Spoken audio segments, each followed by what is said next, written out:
வாரத்திலே ஆதியாகமத்தின் புஸ்தகம் 1வது அதிகாரத்திலிருந்து சில காரியங்களை நான் உங்களோடு கூட பகிர்ந்து கொண்டேன்.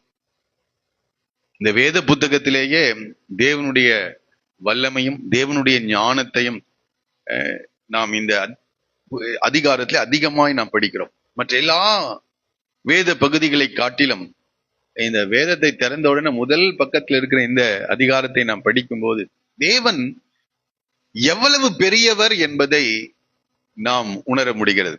லேலுயா. ஆமா, நம்மெல்லாம் ஏதோ ஒன்றிலிருந்து இன்னொன்றை உருவாக்குகிறோம். இந்த பிரபஞ்சத்தையே தேவன் ஒன்றுமில்லாமலிருந்து என்ன செய்திருக்கிறார்?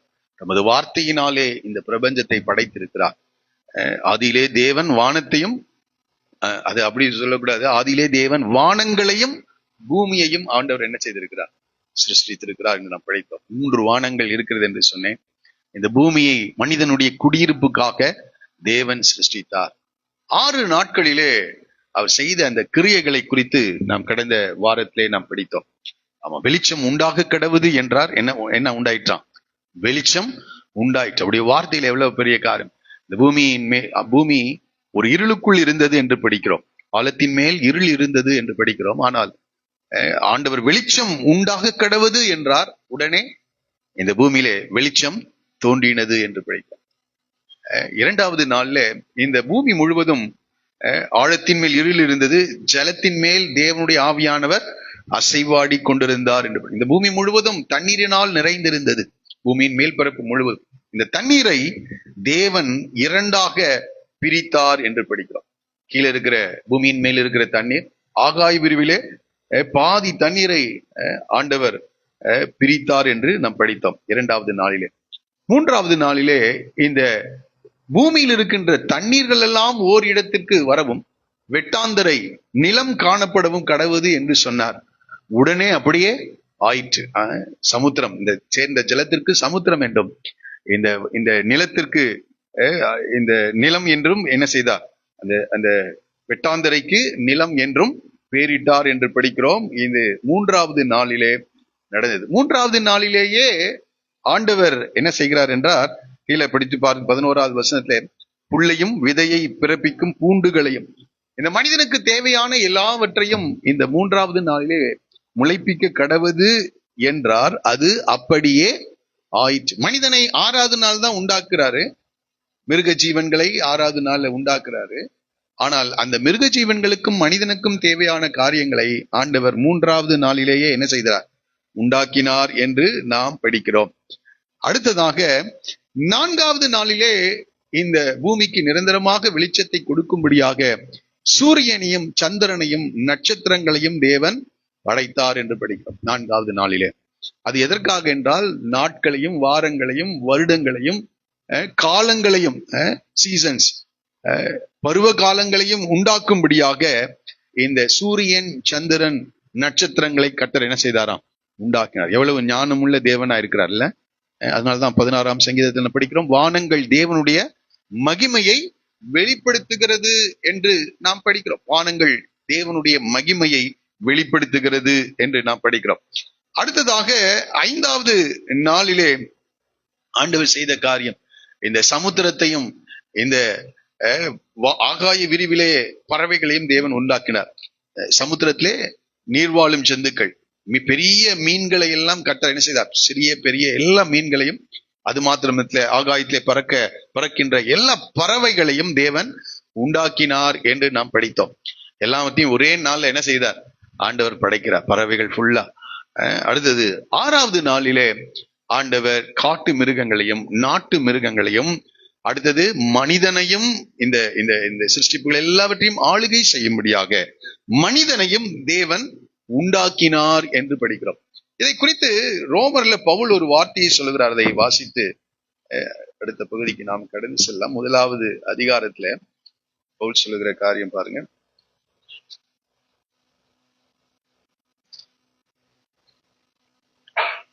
பத்தொன்பதாவது வசனம் வாசிக்கலாம். ரோமர் நிருபம் 1ஆம் அதிகாரம் 19வது வசனம். தேவனை குறித்து அவர்களுக்குள்ளே வெளிப்பட்டிருக்கிறது, தேவனே அவைகளை ஆமா, இந்த உலகத்தில் இருக்கிற எல்லா ஜனங்களுக்கும் தேவன் தம்மை என்ன செய்திருக்கிறார்? வெளிப்படுத்த. எப்படி என்றால் வாசிக்கலாம். எப்படி என்றால் 20வது வசனம், அவருடைய நித்திய வல்லமை தேவத்துவம் என்பவைகள் உண்டாக்கப்பட்டிருக்கிறவர்களினாலே உலகம் உண்டானது முதற்கொண்டு தெளிவாய் காணப்படும் என்று படிக்கிறோம். காணப்படாதவைகளாகி அவருடைய நித்திய வல்லமை தெய்வத்துவம் என்பவைகள் உண்டாக்கப்பட்டிருக்கிறவர்களினாலே, இந்த சிருஷ்டிப்புகளினாலே எப்படி வெளிப்படுகிறதாம்? தெளிவாய் காணப்படுகிறது. ஆண்டவருடைய வல்லமை, ஆண்டவருடைய ஞானம், ஆண்டவருடைய கிரியைகளை மூலமாக எவ்வளவு பெரிய தேவன் அவர் என்பதை தெளிவாய் காணப்படுகிறது. ஆதலால் அவர்கள் என்ன செய்ய முடியாதான்? போக்கு சொல்ல இடமில்லை. இதெல்லாம் எதற்காக தேவன் வெளிப்படுத்தி இருக்கிறார் என்றால், அவர்கள் தேவனை அறிந்தும் அவரை தேவன் என்று மகிமைப்படுத்த வேண்டும் என்பதற்காக. இந்த வசனம் அப்படி முடிகிறது. அவர்கள் தேவனை மகிமைப்படுத்தாமல் ஸ்தோத்திரியாமலும் இருந்து தங்கள் சிந்தனைகளினாலே என்ன செய்தார்களாம்? வீணரானார். ஆனால் நாம இவைகளெல்லாம் பார்க்கின்ற நாம் தேவனை நாம் மகிமைப்படுத்த, தேவனை ஸ்தோத்திரிக்க நாம் கடமைப்பட்டவர்களா இருக்கிறோம். ஆமா, தினந்தோறும் அவரிடத்துல நன்மைகளை என்ன செய்து கொண்டிருக்கிறோம்? பெற்றுக் கொண்டிருக்கிறோம். தினந்தோறும் இந்த காற்றை சுவாசித்துக் கொண்டிருக்கிறோம். ஆக்சிஜனை என்ன செஞ்சுட்டு உள்வாங்கி கொண்டிருக்கிறோம். ஏதாவது ஒரு பிரச்சனைன்னு மருத்துவமனையில நாம் சேர்வோம் என்றால் 1 மணி நேரம் அவங்க வைக்கிற அந்த ஆக்சிஜனுக்கு எவ்வளவு காசு கொடுக்கணும் தெரியுமா? ஆமா, 1 மணி நேரம். ஆனால் நல்ல நுரையீரலை கட்டர் கொடுத்து இந்த காற்றில் இருக்கிற ஆக்சிஜனை என்ன செஞ்சிட்டு இருக்கோம்? இலவசமாக நாம சுவாசித்துக் கொண்டிருக்கிறோம். பகல்ல 12 மணி நேரம் சூரிய வெளிச்சத்தை கட்டர் என்ன செஞ்சிட்டு இருக்காரு? கொடுத்துட்டு இருக்காரு. சில மணி நேரங்கள் பயன்படுத்துகிற இந்த எலக்ட்ரிசிட்டிக்காக 2 மாசத்துக்கு ஒரு எவ்வளவு பில் வருதுன்னு பாருங்க. ஆண்டவர் தினந்தோறும் நமக்கு அநேக நன்மைகளை செய்கிறார். குடிக்க தண்ணீரை கொடுத்திருக்கிறார். இருப்பிடத்தை கர்த்தர் கொடுத்திருக்கின்றார். நம்முடைய உடல் உறுப்புகள் எல்லாம் ஒழுங்காய் இயங்க கர்த்தர் உதவி செய்து கொண்டிருக்கிறார். இந்த வாழ்க்கையை கர்த்தர் நமக்கு கொடுத்த ஒரு வாழ்க்கை. ஆகவே இவைகளெல்லாம் பயன்படுத்துகிற நாம் எப்போதும் கர்த்தரை என்ன செய்யணுமா? துதிக்கணும், அவரை ஸ்தோத்திரிக்க கடமைப்பட்டவர்களாய். அதற்காக தான் 7வது நாளை அவர் என்ன செய்திருக்கிறார்? பழைய ஏற்பாட்டின் நாட்கள்ல எந்த நாள்? 7வது நாள். ஆனால் புதிய ஏற்பாட்டின் நாட்களில் வாரத்தின் முதல் நாளிலே நாம் கர்த்தரை ஆராதிக்கிறோம். சபை கூடி வருகிற நாள் வாரத்தின் முதல் நாளாக காணப்படுகிறது. அதுதான் கர்த்தருடைய நாள். கிரேக்க பாஷையில இந்த சண்டே மண்டே என்று ஒவ்வொரு நாளுக்கு நம்ம ஆங்கிலத்திலையும் தமிழ்லையும் பேர் வைக்கிறாங்களே, அது போல கிரேக்க பாஷையில வாரத்தின் முதல் நாளுக்கு பேரு கர்த்தருடைய நாள் என்றுதான் சொல்லப்படுகிறோம். கர்த்தருடைய நாள். ஆகவே அந்த நாள்ல நாம கர்த்தரை என்ன செய்யணும்? துதிக்கணும், ஸ்தோத்திரிக்கணும், கர்த்தரை பாட வேண்டும், கர்த்தரை மகிமைப்படுத்த வேண்டும், கர்த்தரை கனப்படுத்த வேண்டும். எல்லா வகைகளினாலும் நாம கர்த்தரை என்ன செய்யணும்? கர்த்தரை நாம் கனப்படுத்த வேண்டியவர்களாக இருக்கிறோம். ஆமா, அதற்கென்றே தேவன் நம்மை ஏற்படுத்தி இருக்கிறார். இது அநேகருக்கு இந்த அறிவு இல்லை. ஆனால் நமக்கு அந்த அறிவை என்ன செய்து கொண்டிருக்கிறார்? கர்த்தர் கொடுத்து கொண்டிருக்கிறார். ஆகவே இங்க நம்ம கர்த்தரை மகிமைப்படுத்தும். பரலோகத்துக்கு போனாலும் இந்த வேலையை தான் நாம் என்ன செய்ய போறோம்? செய்ய போறோம். எப்போதும் இடைவிடாமல் கர்த்தரை நாம் மகிமைப்படுத்த போகிறோம், ஆராதிக்க போகிறோம். தூதர்களுடைய வேலையே இதுதான், கர்த்தரை இடைவிடாமல் ஆராதிப்பதுதான். அதே போல இங்கேயும் நாம கர்த்தரை நாம் இடைவிடாமல் மகிமைப்படுத்த, அதனால்தான் இடைவிடாமல் ஸ்தோத்திரம் பண்ணுங்க, ஜெபம் பண்ணுங்கள் என்று சொல்லுகிறார். பரலோகத்து போனாலும் அந்த வேலையை தான் நாம் செய்ய போகிறோம். சரி, இன்றைக்கு கர்த்தருடைய வார்த்தைகளை தொடர்ந்து நாம் இந்த ஆதியாகமத்தின் புஸ்தகம் 2வது அதிகாரத்திலிருந்து நம்ம படிக்க போகிறோம். போன வாரம் 3வது வசனம் வரைக்கும் படித்தோம். தேவன் தாம் சிருஷ்டித்து உண்டு பண்ணின 2ஆம் அதிகாரம் 3வது வசனம். தேவன் தாம் சிருஷ்டித்து உண்டு பண்ணின தம்முடைய கிரியைகளை எல்லாம் முடித்த பின்பு அதிலே ஓய்ந்திருந்தபடியால் தேவன் 7ஆம் நாளை ஆசீர்வதித்து அதை பரிசுத்தமாக்கினார் என்று கடந்த வாரத்தில் படித்து நிறைவு செய்தோம். இன்றைக்கு 4வது வசனத்திலிருந்து நம்ம படிக்க போகிறோம். 4வது வசனத்தை எல்லாரும் சேர்ந்து படிக்கலாமா? தேவனாகிய கர்த்தர் பூமியையும் வானத்தையும் உண்டாக்கின நாளிலே வானமும் பூமியும் சிருஷ்டிக்கப்பட்ட வரலாறு இவைகளே. அப்போ ஆதியாகம புஸ்தகம் வரலாற்று புஸ்தகமாக இருக்குது, ஒரு சரித்திர புஸ்தகம். கிரியேஷன் ஹிஸ்டரியை குறித்து நம்ம இந்த இடத்துல நாம் படிக்கிறோம். சிருஷ்டிப்பின் வரலாறு என்று சொல்லுகிறார். இது ஒரு கதை புத்தகம் அல்ல. இது ஒரு இதிகாசம் அல்ல. உலகத்துல நிறைய கதை புத்தகங்கள் இருக்கிறது. மனிதர்களுடைய கற்பனைகளிலே தோன்றினது. வரலாறு கற்பனை அல்ல, நடைபெற்ற நிகழ்வை என்ன செஞ்சிருக்காங்க, அவர்கள் பதிவு செய்து வைத்திருக்கிறார்கள். ஆகவே இது இது என்னவா ஆண்டவர் சொல்கிறார், சிருஷ்டிக்கப்பட்ட வரலாறு இவைகளே. கொஞ்சம் யோசிச்சு பார்த்தேன், வரலாற்றை எப்படி இந்த 6 நாள்ல ஆண்டவர் உண்டாக்கினதை. நிச்சயமா ஆண்டவர் ஆதாமுக்கு அவன் பாவம் செய்வதற்கு முன்பதாக அவனோடு கூட என்ன செய்திருக்கணும், ஆண்டவர் சொல்லி இருக்கணும், இப்படிதான்ப்பா இந்த பூமியை கேட்டிருப்பான். எப்படி இந்த பூமியை சிருஷ்டித்தீர்கள் என்று கேட்ட போது ஆண்டவர் இதை சொல்லியிருக்கணும்னு நினைக்கிறேன்.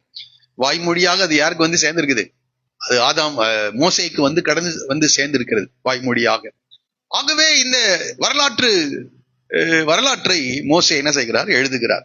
ஆகவே இது ஒரு நடைபெற்ற ஒரு காரியம். இது மனிதனுடைய கற்பனைகளை தோன்றின ஒரு காரியம் அல்ல, இது ஒரு வரலாறாக இருக்கிறது. சரி இருக்கட்டும். இந்த 2வது அதிகாரத்தை படிக்கும் போது அநேகர் என்ன சொல்றாங்க, இது வந்து ஆண்டவர் மறுபடியுமாக இந்த பூமியை சிருஷ்டித்த ஒரு வரலாற்றை இங்கே குறிப்பிடுகிறார் என்று சிலர் சொல்லுகிறது உண்டு. ஆனால் வேதத்தை படிக்கும் போது 1ஆம் அதிகாரத்துல நம்ம படிக்கும் போது ஆண்டவர் எப்படி அதை காண்பிக்கிறார் என்றால், ஒரு ஓவர் வியூவை காண்பிக்கிறார். டெலஸ்கோபிக் வியூ என்று சொல்லுகிறார். தொலைநோக்கு பார்வை.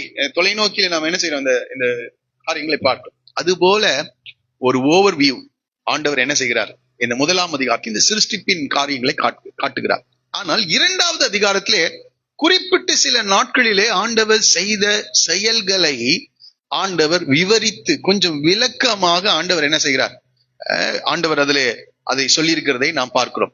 இது 2 கிரியேஷன் அல்ல, 2 சிருஷ்டிப்பின் வரலாறு அல்ல, ஒரே சிருஷ்டிப்பின் வரலாறு. ஆனால் 1வது அதிகாரத்துல ஒரு மேலோட்டமான ஒரு காரியமாக அதை சொல்லி கடந்து செல்கிறார். 2வது அதிகாரத்திலே சில குறிப்பிட்ட சில காரியங்களை ஆண்டவர் இந்த அதிகாரத்திலே அதை சொல்லுகிறதை நாம் பார்க்கிறோம். சரி இருக்கட்டும், நம்ம அதற்கு நேராக நாம் கடந்து செல்லலாம். 5வது வசனத்தை தயவு செய்து வாசிக்கலாம். 5வது வசனத்தை வாசிங்க.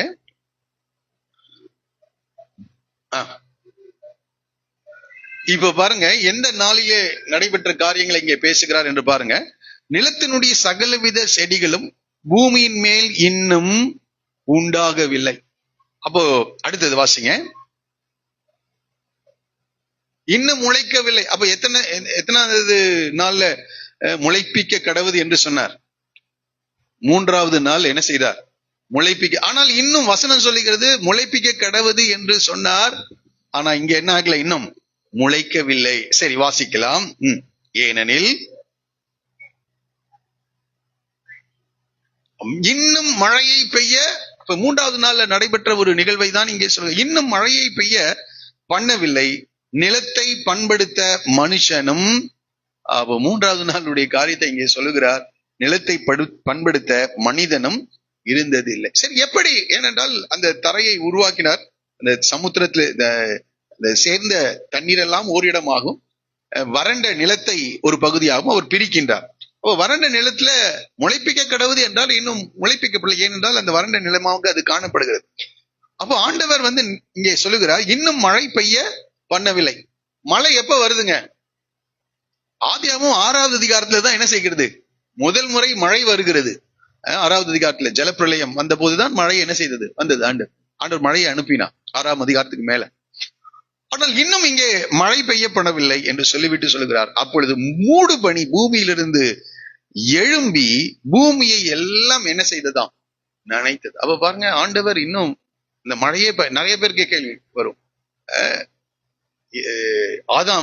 நோவா நாட்கள்ல மழை குறித்து ஆண்டவர் சொல்ல, ஆனால் நோவாவுக்கு மழையை பற்றிதான் அறிவே இல்லை, அது வரைக்கும் மழையே பெய்யவில்லை. அப்படின்னா எப்படி இந்த தாவரங்கள் எல்லாம் வளர்ந்திருக்கும் என்று அநேகர் கேள்விகளை கேட்கிறதை நாம் பார்க்கிறோம். ஆனால் இங்க ஆண்டவர் அதுக்குதான் சொல்றாரு, பூமியிலிருந்து என்னதான் மூடு பனி பூமியிலிருந்து எழும்பி பூமியை எல்லாம் நினைத்த அந்த மூடு பனியின் மூலமாக இந்த செடிகள் தாவரங்கள் எல்லாம் என்ன செய்ததாம், வளர்ந்தது என்று சொல்கிறார். மோசே அதை ரொம்ப அழகா நான் நினைக்கிறேன். உபாகமத்தின் புஸ்தகம் 32:3 பாருங்க.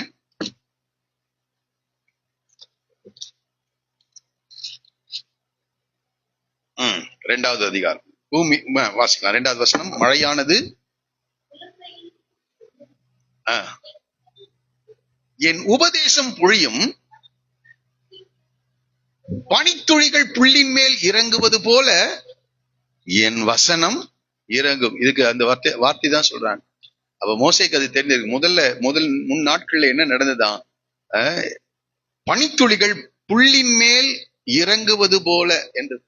இப்படிதான் அன்றைய நாட்கள்ல செடிகள் எல்லாம் என்ன செய்தது, முளைத்தது என்று நாம் படிக்கிறோம். 7வது அதிகாரம் வரைக்கும், மழை கட்டளையிடுகிற வரைக்கும் பனிதான் பூமியை என்ன செய்ததாம், மூடு பனி பூமியிலிருந்து எழும்பி பூமியில எல்லாம் நனைத்தது என்று நாம் படிக்கிறோம். சரிக்கட்டும். 7வது அதிகாரம் 7வது வசனத்திலிருந்து ஆண்டவர் மனிதனை உண்டாக்கின காரியத்தை குறித்து இன்னும் விளக்கமாக சொல்கிறார். 3வது நாளின் காரியங்களை கொஞ்சம் குறிப்பாக சொன்னாரு. இப்ப 7வது வசனத்துக்கு வரும்போது, தேவனாகிய கர்த்தர் மனுஷனை பூமியின் மண்ணினாலே உருவாக்கி என்று படிக்கும். அப்போ மனிதனை எதனால உருவாக்குனாருங்க? மண்ணினால உருவாக்கினார். நான் அதை யோசிச்சு பார்த்தேன். இந்த பூமியில சில விலையேற பெற்ற காரியங்கள்லாம் இருக்கிறது, இருக்கா இல்லையா? இந்த மண்ணிலே கூட என்ன இருக்குது, சில இடத்துல தங்கம் இருக்கிறது, வெள்ளி இருக்கிறது, விலையேற பெற்ற கற்கள் இருக்கிறது, செம்பு காப்பர் இருக்கிறது, வெண்கலம், பல தாது பொருட்கள் இருக்கிறது, உலோகங்கள் எல்லாம் இருக்குது. ஆனா மனுஷனை உண்டாக்குறதுக்கு இந்த விலையேற பெற்ற, இன்றைக்கு நாட்களை விலையேற பெற்றவளா இருக்கிற இந்த தாதுக்களால் மனிதனை என்ன செய்யல, உண்டாக்காம எதுல உண்டாக்குறாரு? மண்ணுக்கு எவ்வளவுங்க விலை இருக்கு? ஒரு சட்டி மண் எடுவாங்கன்னா வெளியே போய் என்ன செஞ்சிருவீங்க? நீங்களே யாரும் என்ன செய்ய வேண்டாம், காசு கொடுக்கவே வேண்டாம். எங்கேயாவது போய் ஒரு சட்டி என்ன செஞ்சிடலாம், எடுத்துட்டு வந்துடலாம். வீடு கட்டுக்கிறதுக்கு ஆற்று மணல் காசு கொடுத்து வாங்குறோம், அதை யோசிச்சிடாதீங்க. ஆனால் எல்லா இடங்களிலேயும் கிடைக்கின்ற மண்ணினாலே என்ன செய்யறாரு, காற்றடித்தாலே மண் எங்க வந்து விழுகுது, வீடுகளுக்குள்ள வருகிறது. உடனே கூட்டி அதை ரொம்ப பாதுகாப்பா, இது ரொம்ப மண்ணுங்க அப்படின்னு பாதுகாப்பா எங்கேயாவது என்ன செய்யறோமா, எடுத்து அதை பத்திரப்படுத்தி சேர்த்து யாராவது வைக்கிறோமா? காற்றில் அடித்து வருகிற அந்த மண்ணை கூட தூக்கி என்ன செய்யணும், வெளியே ஓடுகிறோம். யோசிச்சு பார்த்தேன், பெரிய ஏதாவது வெளியேற பெற்ற ஒரு காரியத்தை உருவாக்கி இருக்கலாம். ஆண்டவர் எதுலதான் மனுஷனை உண்டாக்கி இருக்கிறாரு? இதை பார்த்து சொல்லணும், உங்க சரீரத்தை பார்த்து, இது என்னது, இது மண்ணினாலே ஆண்டவர் என்ன செய்திருக்கிறார், உண்டாக்கி இருக்கிறார். அதை யோசித்து பார்க்கும்போது கொஞ்சம் ஆச்சரியமா, மண்ணினாலே உருவாக்கி ஜீவ சுவாசத்தை அவன் நாசியிலே என்ன செய்தாராம், ஊதினார். இப்போ மனிதர்கள் நம்ம அநேக நேரங்களிலே இத மறந்துடுறோம். நான் எதனால உருவாக்கப்பட்டேன் என்ற காரியத்தை மறந்துடுறோம். பாருங்க, இரும்பினால உண்டாக்கப்பட்டது கூட அது ரொம்ப காலம் என்ன செய்தது இருக்கிறது. அது ஏதாவது துருப்பிடிச்சா கூட என்ன செஞ்சிடலாம், தேய்த்து ஒரு பெயிண்ட் எல்லாம் அடிச்சிடலாம். ஆனா இது மண்ணு, அதை நன்றாய் புரிந்து கொள்ளும். பல நேரங்கள் நாம் அதை மறக்கிறோம். இன்றைய காலையில அதை உங்களுக்கு ஞாபகப்படுத்தி நான் கடந்து செல்கிறேன். நான் எதனால் உருவாக்கப்பட்டிருக்கிறேன்? எல்லாரும் சத்தமா சொல்லுங்க, மண்ணினாலே. ஆமா ஆமா, ரொம்ப. இந்த மண்ணு ஒரு நாள் எங்க திரும்பி போகும்? மண்ணுக்கே திரும்பி போகும். இதை பரிசுத்தவான்கள் அநேகர் உணர்ந்து இருக்கிறார்கள். இதை உணர்ந்து ஆண்டவரிடத்திலே சொல்லியிருக்காங்க. நாம் அதை சொல்றதே இல்லை, சிலர் அதை சொல்லக்கூடாதுன்றாங்க. ஆனா அநேக பரிசுத்தவான்கள் அதை சொல்லி இருக்கிறார்கள். வாசிக்கலாம் சில வசனங்கள். யோபின் புஸ்தகம் 33ஆம் அதிகாரம் 6வது வசனத்துல யோபின் சிநேகிதர்கள் யோபை பார்த்து சொல்லுகிற ஒரு வார்த்தையை படிக்கிறோம். யோபு 33:6.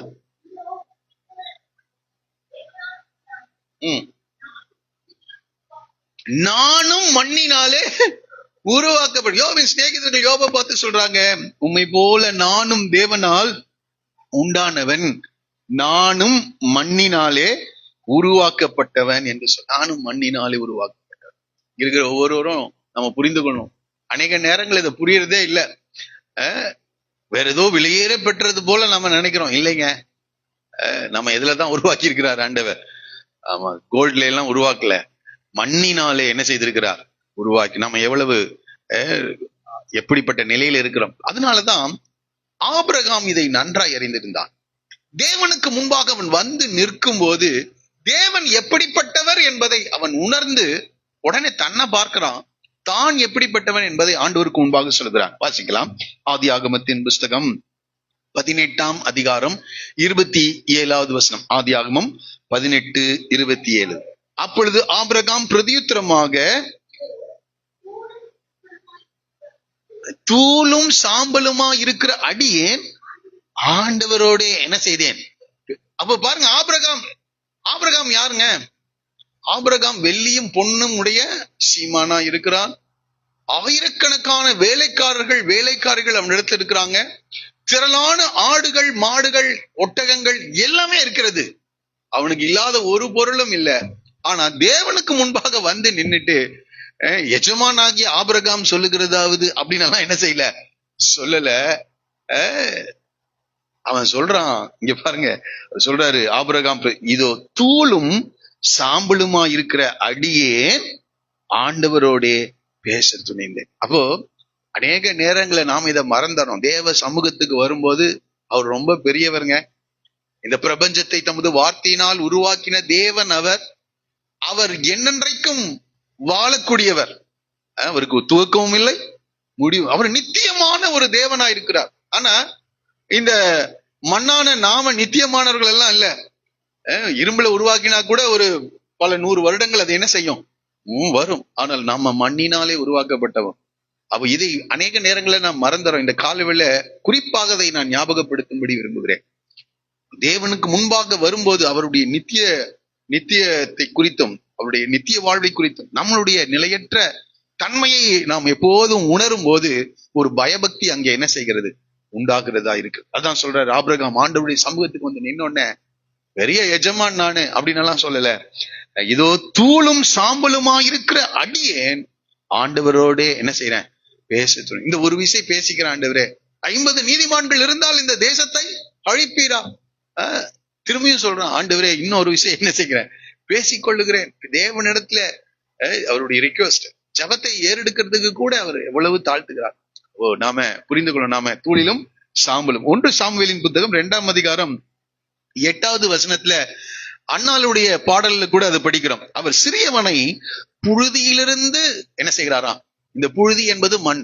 ஆண்டவர் மனிதனை மண்ணிலிருந்து எடுத்து எளியவனை குப்பையிலிருந்து உயர்த்துகிறார். எதுவரைக்கும்? நாம் அவர்களை பிரபுக்களோடு உட்காரவும் மகிமையுள்ள சிங்காசனத்தை சுதந்திரிக்கவும் பண்ணுகிறார். இப்ப மண்ணு தான் எங்க போய் உட்கார்ந்துட்டு இருக்குது, சிங்காசனத்துல. நீங்க உட்கார்ந்து இருக்கிற உங்க ஆபீஸ்ல உட்கார்ந்து இருக்கீங்களே, அந்த விலையேற பெற்ற சேர், உங்களுடைய ஸ்தானம், அதை தேவன் எங்கிருந்து உயர்த்தி இருக்கிறாரு சொல்லுங்க? மண்ணிலிருந்து உயர்த்தி இருக்கிறாருங்க. அதை புரிந்து கொள்ளணும். இந்த ஸ்தானத்துக்குள்ள கர்த்தர் நம்மளை உட்கார வச்சிருக்கிறாரு. நம்ம வீட்டுல உட்கார்ந்து இருக்கிற இடங்கள் எல்லாத்தையும் பாருங்க, ஆண்டவர் நம்மை மண்ணிலிருந்து. இதை உணரும் போது நாம தேவனை ஸ்துதியாமலும் ஸ்தோத்திரியாமலும் என்ன செய்ய முடியாது, இருக்க முடியும். ஒரு சாதாரண மண்ணுக்கு அவர் புழுதியிலிருந்து எடுத்து எளியவனை குப்பையிலிருந்து உயர்த்துகிறார். மகிமையுள்ள சிங்காசனத்தை சுதந்திரிக்க பண்ணுகிறார். இன்றைக்கு விலையேற பெற்ற சோஃபா எல்லாம் வாங்கி போட்டிருக்கோம். அந்த வெளியேற பெற்ற சோஃபால கொண்டு போய் எதை உட்கார வைக்கிறாரு, மண்ணை கொண்டு போய் உட்கார வைக்கிறார். அதை புரிந்து கொள்ளும் போது தேவன் பாராட்டின அந்த கிருபையை உணர்ந்து நான் கர்த்தரை என்ன செய்யணும், ஸ்தோத்திரம் பண்ண, கர்த்தருக்கு நன்றி உள்ளவனாக இருக்க வேண்டும். ஆனா தேவ சமூகத்துக்கு வரணும்னா என்ன உணர வரணும், ஆண்டவரே நீர் நித்தியமான தேவன், நான் ஒரு சாதாரண தூளிலும் சாம்பலிலும் இருந்து நான் என்ன செய்கிறேன், உங்களுக்கு முன்பாக வந்திருக்கிறேன் அப்படின்னு நம்முடைய நிலையை நாம் உணர வேண்டியவர்களாக, அப்போ ரொம்ப தாழ்மையா நம்ம என்ன செய்வோம், நடந்து கொள்வோம். இன்றைக்கு அநேக நேரங்கள்ல நம்முடைய நிலையை நாம் உணராததினாலே பெருமை மேட்டிமை எல்லாம் என்ன செஞ்சிருது, வந்துருது. இந்த சவுலை பார்த்து சாமுவேல் சொல்றார், நீ மிகவும் சிறியவனா இருந்த போது கர்த்தர் உன்னை என்ன செய்தார், உயர்த்தினார் என்று ஒரு வார்த்தை சொல்றார். ஆனா இன்றைக்கு நீ ராஜா என்ற நிலையில நீ இருக்கிறாய் என்று சொல்கிறார். ஆமா, பல நேரங்களில் நம்முடைய நிலைகளை நாம் உணர தவறுகிறவர்களாக இருக்கிறோம். அதனால்தான் பிரச்சனை வருகிறது. அப்போ எப்போதும் நம்முடைய நிலையை நாம் நன்கு அறிந்து கொள்ள வேண்டும். அதனாலதான் அடிக்கடி சில வியாதிகள் எல்லாம் கொடுக்குறாரு நமக்கு. இது என்னது, இது இந்த சரீரத்துல சில பிரச்சனைகள் வரும்போதுதான் இது எவ்வளவு நிலையற்றது என்பதை நாம் புரிந்து கொள்ள முடிகிறது. சரி, இருக்கட்டும். அடுத்ததாக பாருங்க, இப்போ இந்த மனிதனை தேவன், இவ்வளவு மண்ணான இந்த மனிதனை தேவன் என்ன செய்கிறார், ஒரு பெரிய தோட்டத்திலே கொண்டு போய் என்ன செய்கிறார், அவனுடைய குடியிருப்பின் எல்லை. அதனால்தான் நான் சொன்னேன், அவர் என்ன செய்ய, குப்பையிலிருந்து உயர்த்தி மகிமையுள்ள சிங்காசனத்தை என்ன செய்கிறார், சுதந்திரிக்க பண்ணுகிறார். இந்த மண்ணை உருவாக்கி மண்ணை அதுவும் பாருங்க, இந்த மண்ணை தேவ சாயலாக தேவ ரூபத்தின்படி என்ன செய்கிறார், உண்டாக்கினார் என்று படிக்கிறோம். சரி, இருக்கட்டும். இப்பொழுது அவனுடைய நாசிலே சுவாசத்தை ஊதினாராம். அவன் என்ன செய்தானாம்? ஜீவ ஆத்துமாவானான். இப்ப ஜீவனுள்ள உயிருள்ள ஒரு மனிதனாக அவன் மாறுகிறான். சரி, இருக்கட்டும். இப்ப 8வது வசனத்துல தேவனாகிய கர்த்தர் கிழக்கே ஏதேன் என்னும் தோட்டத்தை உண்டாக்கி, இதெல்லாம் எப்போ? 3வது நாள்லயே நடக்கிறது காரியம். ஒரு அந்த புல் வகைகள், அந்த உணவு காரியங்கள் எல்லாவற்றையும் உருவாக்கி, விருட்சங்கள், அநேக மரங்கள், கொடிகள், செடிகள் எல்லாவற்றையும் தேவன் இந்த ஏதேன் என்ற தோட்டத்திலே உண்டாக்கி தாம் உருவாக்கின மனுஷனை அதிலே வைத்தார் என்று படிக்கிறோம். பாருங்க, இங்க 15வது வசனத்தை தயவு செய்து வாசிங்க. 2ஆம் அதிகாரம் 15வது. தேவனாகிய கர்த்தர் அழைத்து கொண்டு வந்து, அப்ப கையை பிடிச்சு என்ன செய்யறாரு? அவனை உருவாக்கி ஏதேன் தோட்டத்தில் என்ன செய்தாராம்? அழைத்து கொண்டு வந்து என்று அப்ப அவன் உருவாக்குறதுக்கு முன்பாகவே அவன் குடியிருப்பதற்கான ஒரு தோட்டத்தை தேவன் என்ன செய்கிறார்? அவங்க ஆண்டவர் ரொம்ப நல்லவருங்க. கொஞ்சம் அதை புரிந்து கொள்வோம் என்றால் நம்முடைய வாழ்க்கையில இந்த காரியங்களுக்காக நம்ம கவலைப்பட வேண்டியதில்லை. உலகத்தின் காரியங்கள் ஏனென்றால் எல்லாவற்றையும் ஆண்டவர் என்ன செய்திருக்கிறார்? ஏற்கனவே நிறைவேற்றி முடித்த பிறகுதான் மனிதனையே ஆண்டவர் சிருஷ்டிக்கிறார். அதனாலதான் ஆகாயத்து பறவைகளை கவனித்து பாருங்கள் என்று சொல்லுகிறார். காட்டு புஷ்பங்களை கவனித்து பாருங்கள் என்று. ஆகவே கவலைப்படுகிறதுனால் ஒரு சரீரத்தின் அளவு கூட. ஆமா, முதலாவது தேவனுடைய ராஜ்யத்தையும் அவருடைய நீதியும் தேடுங்கள், அப்பொழுது இவைகள் எல்லாம் உங்களுக்கு. இன்றைக்கு அநேகர் தேவனை தேட வேண்டிய பிரகாரம் தேடாததினாலே குறைவுகளில் இருக்காங்க. அதனாலதான் தாவீது சொல்ல, சிங்கக்குட்டிகள் தாழ்ச்சி அடைந்து பட்டினியா இருக்குமாமா, கர்த்தரை தேடுகிறவர்களுக்கோ ஒரு நன்மையும். எவ்வளவு பேர் இதை விசுவாசிக்கிறீங்க? ஆமா, இது தேவனுடைய வார்த்தையாக காணப்படுது. ஆகவே இவன் பிறப்பதற்கு முன்பதாக, இவனை உருவாக்குவதற்கு முன்பதாகவே இவன் குடியிருப்பதற்காக ஒரு பெரிய தோட்டத்தை தேவன் என்ன செய்தார்? உண்டாக்கி அதிலே அழைத்து கொண்டு வந்தார் என்று சொல்லப்பட்டிருக்கு. அப்ப ஆண்டவர் தான் கைப்பிடிச்சு யாரை கூட்டிட்டு வரா? அழைத்து கொண்டு வந்தார். அதனாலதான் நான் சொல்றேன், குடியிருப்பின் எல்லைகளை தேவன் என்ன செய்கிறார்? நிர்ணயம் பண்ணுகிறார். அல்லேலூயா. மனுஷ ஜாதியான சகல ஜனங்களையும் அவர் ஒரே ரத்தத்தினாலே தோன்ற பண்ணி முன் தீர்மானிக்கப்பட்ட காலங்களையும் குடியிருப்பின், அப்போ ஆதாமுக்கு ஒரு குடியிருப்பின் எல்லையை கட்ட முன் குறிக்கிறார். சரி, இப்ப அழைத்து கொண்டு வந்தார் என்று படிக்கிறோம். சரி, இருக்கட்டும். இந்த தோட்டத்தை குறித்து நான் படிக்கிறோம். 9வது வசனத்துக்கு வரும்போது, தேவனாகிய கர்த்தர் பார்வைக்கு அழகும் புசிப்புக்கு நலமுமான சகலவித விருட்சங்களையும் தோட்டத்தின் நடுவிலே ஜீவ விருட்சத்தையும் நன்மை தீமை அறியத்தக்க விருட்சத்தையும் பூமியிலிருந்து முளைக்கப்பட. இந்த தோட்டத்துக்குள்ள வரும்போது 3 விதமான விருட்சங்கள் என்றால் மரங்களை குறித்து நாம் படிக்கிறோம். இந்த இடத்துல 3 விதமான மரங்களை குறித்து நாம் படிக்கிறோம். ஒன்று என்னவா? பார்வைக்கு அழகும் புசிப்புக்கு நலமுமான. அப்போ அது எதுக்காக என்றால் மனிதர்கள் சாப்பிடுவதற்காக, அவனுடைய ஆகாரத்திற்காக ஏற்படுத்தப்பட்ட ஒரு வகையான மரங்களை குறித்து படிக்கிறோம். ஆமா, சகல விதமான விருட்சங்கள் என்று சொல்ல. இப்ப எவ்வளவு இருக்குது இன்றைக்கு இருக்கிற எல்லாமே இந்த 3வது நாள்ல என்ன செஞ்சிருச்சு? இன்றைக்கு எவ்வளவு விருட்சங்கள் அல்லது மரங்கள் இருக்கிறது, அத்தனை மரங்களும் 3வது நாளே உருவாக்கப்பட்டது. அந்த மனிதனுடைய புசிப்புக்காக, அவனுடைய உணவிற்கான சகல காரியங்களையும் கர்த்தர் இந்த தோட்டத்திலே உருவாக்கி வைத்திருக்கிறார். இது முதல் விதமான ஒரு விருட்சம். 2வது சொல்லுகிறார் ஜீவ விருட்சம். 2வது வகை என்னதான்? ஜீவ விருட்சம். இந்த ஜீவ விருட்சம் எதற்காக என்றால், வாசிங்கள் 3வது அதிகாரத்துல நான் படிக்கிறோம்.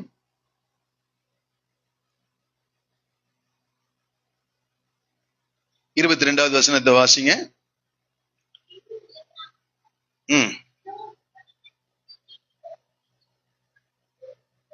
ஆனால்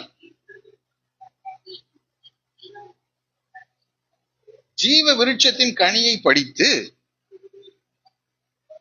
அப்ப இந்த ஜீவ விருட்சத்தின் கனியை படித்து புசித்தால் என்ன செய்யலாமா? என்றைக்கும் உயிரோடு வாழலாம். என்றைக்கும் உயிரோடு வாழலாம். அப்போ அப்படிப்பட்ட ஒரு விருட்சத்தையும் என்ன செய்திருக்கிறார் ஆண்டவர்? படித்து புசிப்புக்கு, மனிதனுடைய பசிக்கு தேவையான ஆகாரத்திற்காக சில மரங்களை கர்த்தர் உண்டாக்கினார். மனிதன் என்றென்றைக்கும், ஏனென்றால் அது தேவனுடைய பிளான். தேவன் எப்படிப்பட்டவர்? நித்தியமானவர் என்று சொன்னேன். இப்ப மனிதனையும் நித்தியமானவனாக இந்த பூமியிலே வாழ்வதற்காக ஆண்டவர் இந்த ஜீவ விருட்சத்தின் மரத்தையும் என்ன செஞ்சிருக்கிறார்? ஆண்டவர் படைத்திருக்கிறார். இந்த தோட்டத்துல தான் அதுவும் என்ன செய்யுது? இருந்திருக்கிறது. எல்லாம் அவனுக்கு புசிப்பதற்காக தான் கொடுத்தாரு. அப்போ ஜீவ விருட்சத்தின் கனி, இதை குறித்து நான் படிக்கிறோம். சில வசனங்களை நான் உங்களுக்கு காண்பிக்க விரும்புகிறேன். இப்ப இதுவும் ஆண்டவர் விளக்கப்பட்ட ஒரே கனி நன்மை தீமை அறியத்தக்க கனி மாத்திரம் தான். இப்ப ஜீவ விருட்சத்தின் கனியை புசிக்க வேண்டாம் என்று ஆண்டவர் என்ன செய்யவே இல்லை, அவனுக்கு கட்டளையிடவே இல்லை. ஜீவ விருட்சத்தின் கனி இருக்கு, அதை பறித்து புசித்திருந்தால் என்னென்றைக்கும் அவன் என்ன செய்திருப்பான், உயிரோடு கூட வாழ்ந்திருப்பான். ஆனா அவன் என்ன செஞ்சிட்டான், விளக்கப்பட்ட கனியை பறித்து புசித்து விட்டான். சரி, இருக்கட்டும். அடுத்ததான் இந்த ஜீவ விருட்சத்தின் கனியை குறித்து இப்ப பாவம் பிரவேசித்ததுனால ஆண்டவர் இனி மனிதன் அதை ஜீவ விருட்சத்தின் கனியை பறித்து புசிக்க கூடாது என்று சொல்லிதான் அந்த தோட்டத்தை விட்டே தேவன் ஆதாமை என்ன செய்தார், துரத்தினார் என்று படி. சரி, இப்ப இந்த கனியை யாருக்கு அப்படின்னா மனிதனுக்காக தான் உருவாக்கினார். ஆனால் எந்த ஒரு மனிதன் ரட்சிக்கப்பட்டு பரிசுத்தமாகி தேவனோடு கூட சஞ்சரிக்கின்றவனாக பரிசுத்தமா இந்த பூமியிலே வாழ்ந்த மனிதர்களுக்கு பரலோகத்திலே ஜீவ விருட்சத்தின் கனியை கர்த்தர் என்ன செய்கிறாராம், கொடுக்கிறார். வெளிப்படுத்தின விசேஷம் 2வது அதிகாரம் 7வது வசனத்தை வாசிங்க. வெளிப்படுத்தின விசேஷம் 2:7. ஆவியானவர் சபைகளுக்கு சொல்லுகிறதை காதுள்ளவன் கேட்க கடவன். ஜெயம் கொள்ளுகிறவன் எவனோ ஜீவ விருட்சத்தின் கனியை எங்க கொடுக்கிறாரா, தேவனுடைய பரதீசின் பரலோக ராஜ்யத்துல. யார் இந்த பாவத்திலிருந்து பாவ உலகத்துல தேவனை விசுவாசித்து பரிசுத்தமாய் வாழ்ந்து இயேசு கிறிஸ்துவின் ரத்தத்தினால் கழுவப்பட்டு அவரோடு கூட வாழ்கிறவர்கள் தேவனுடைய ராஜ்யத்திலே பரதீசின் மத்தியில் இருக்கிற ஜீவ விருட்சத்தின் கனியை புசிக்க கொடுப்பேன் என்று எழுது. அப்போ பரலோகத்துக்கு நம்ம போனா என்றென்றைக்கும் அவரோடு கூட நீடித்து என்ன செய்ய போறோம், வாழ போறோம். அப்பொழுது அங்கே ஆண்டவர் அதை கொடுக்கிறாராம். இதை இன்னும் தெளிவாக வெளிப்படுத்தின விஷயம் 22வது அதிகாரம் 2வது வசனத்துல இருந்து ரொம்ப தெளிவா படிக்கிறோம், வாசிக்கலாம்.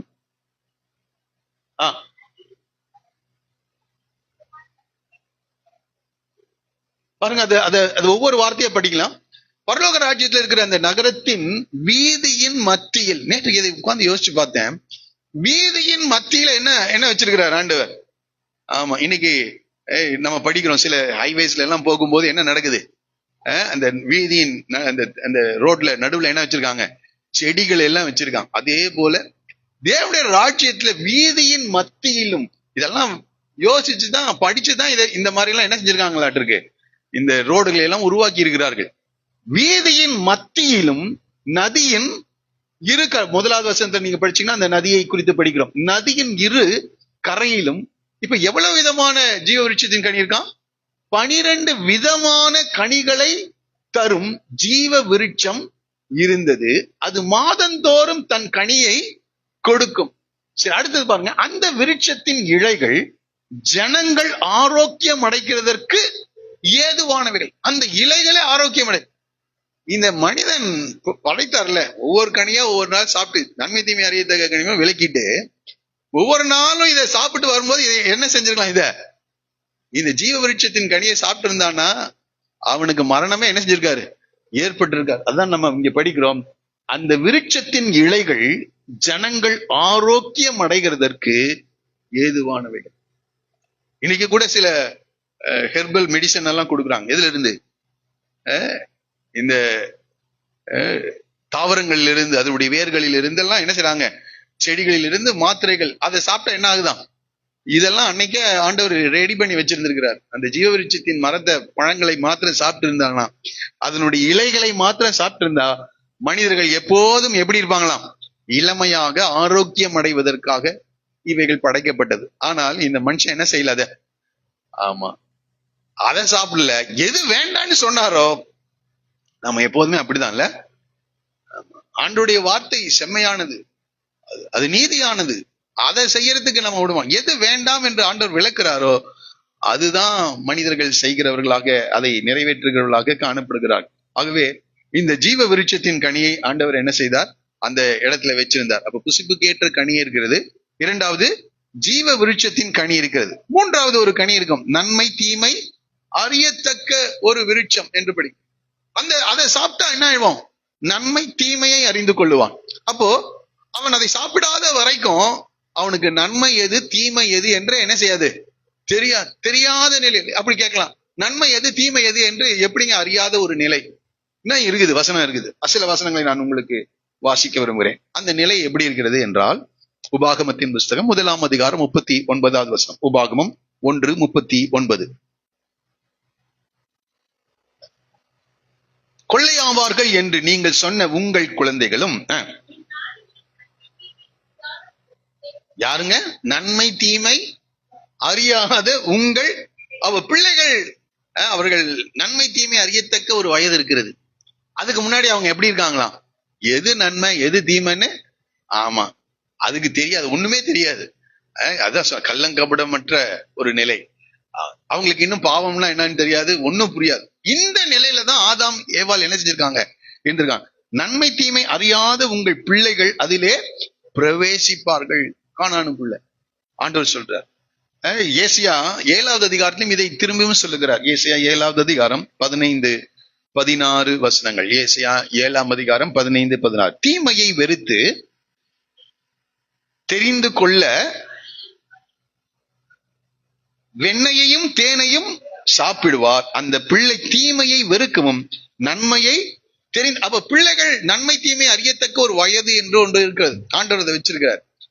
அதான் நம்ம இங்க படிக்கிறோம். தீமையை வெறுத்து நன்மையை தெரிந்து கொள்ள அறியும் வயது மட்டும்.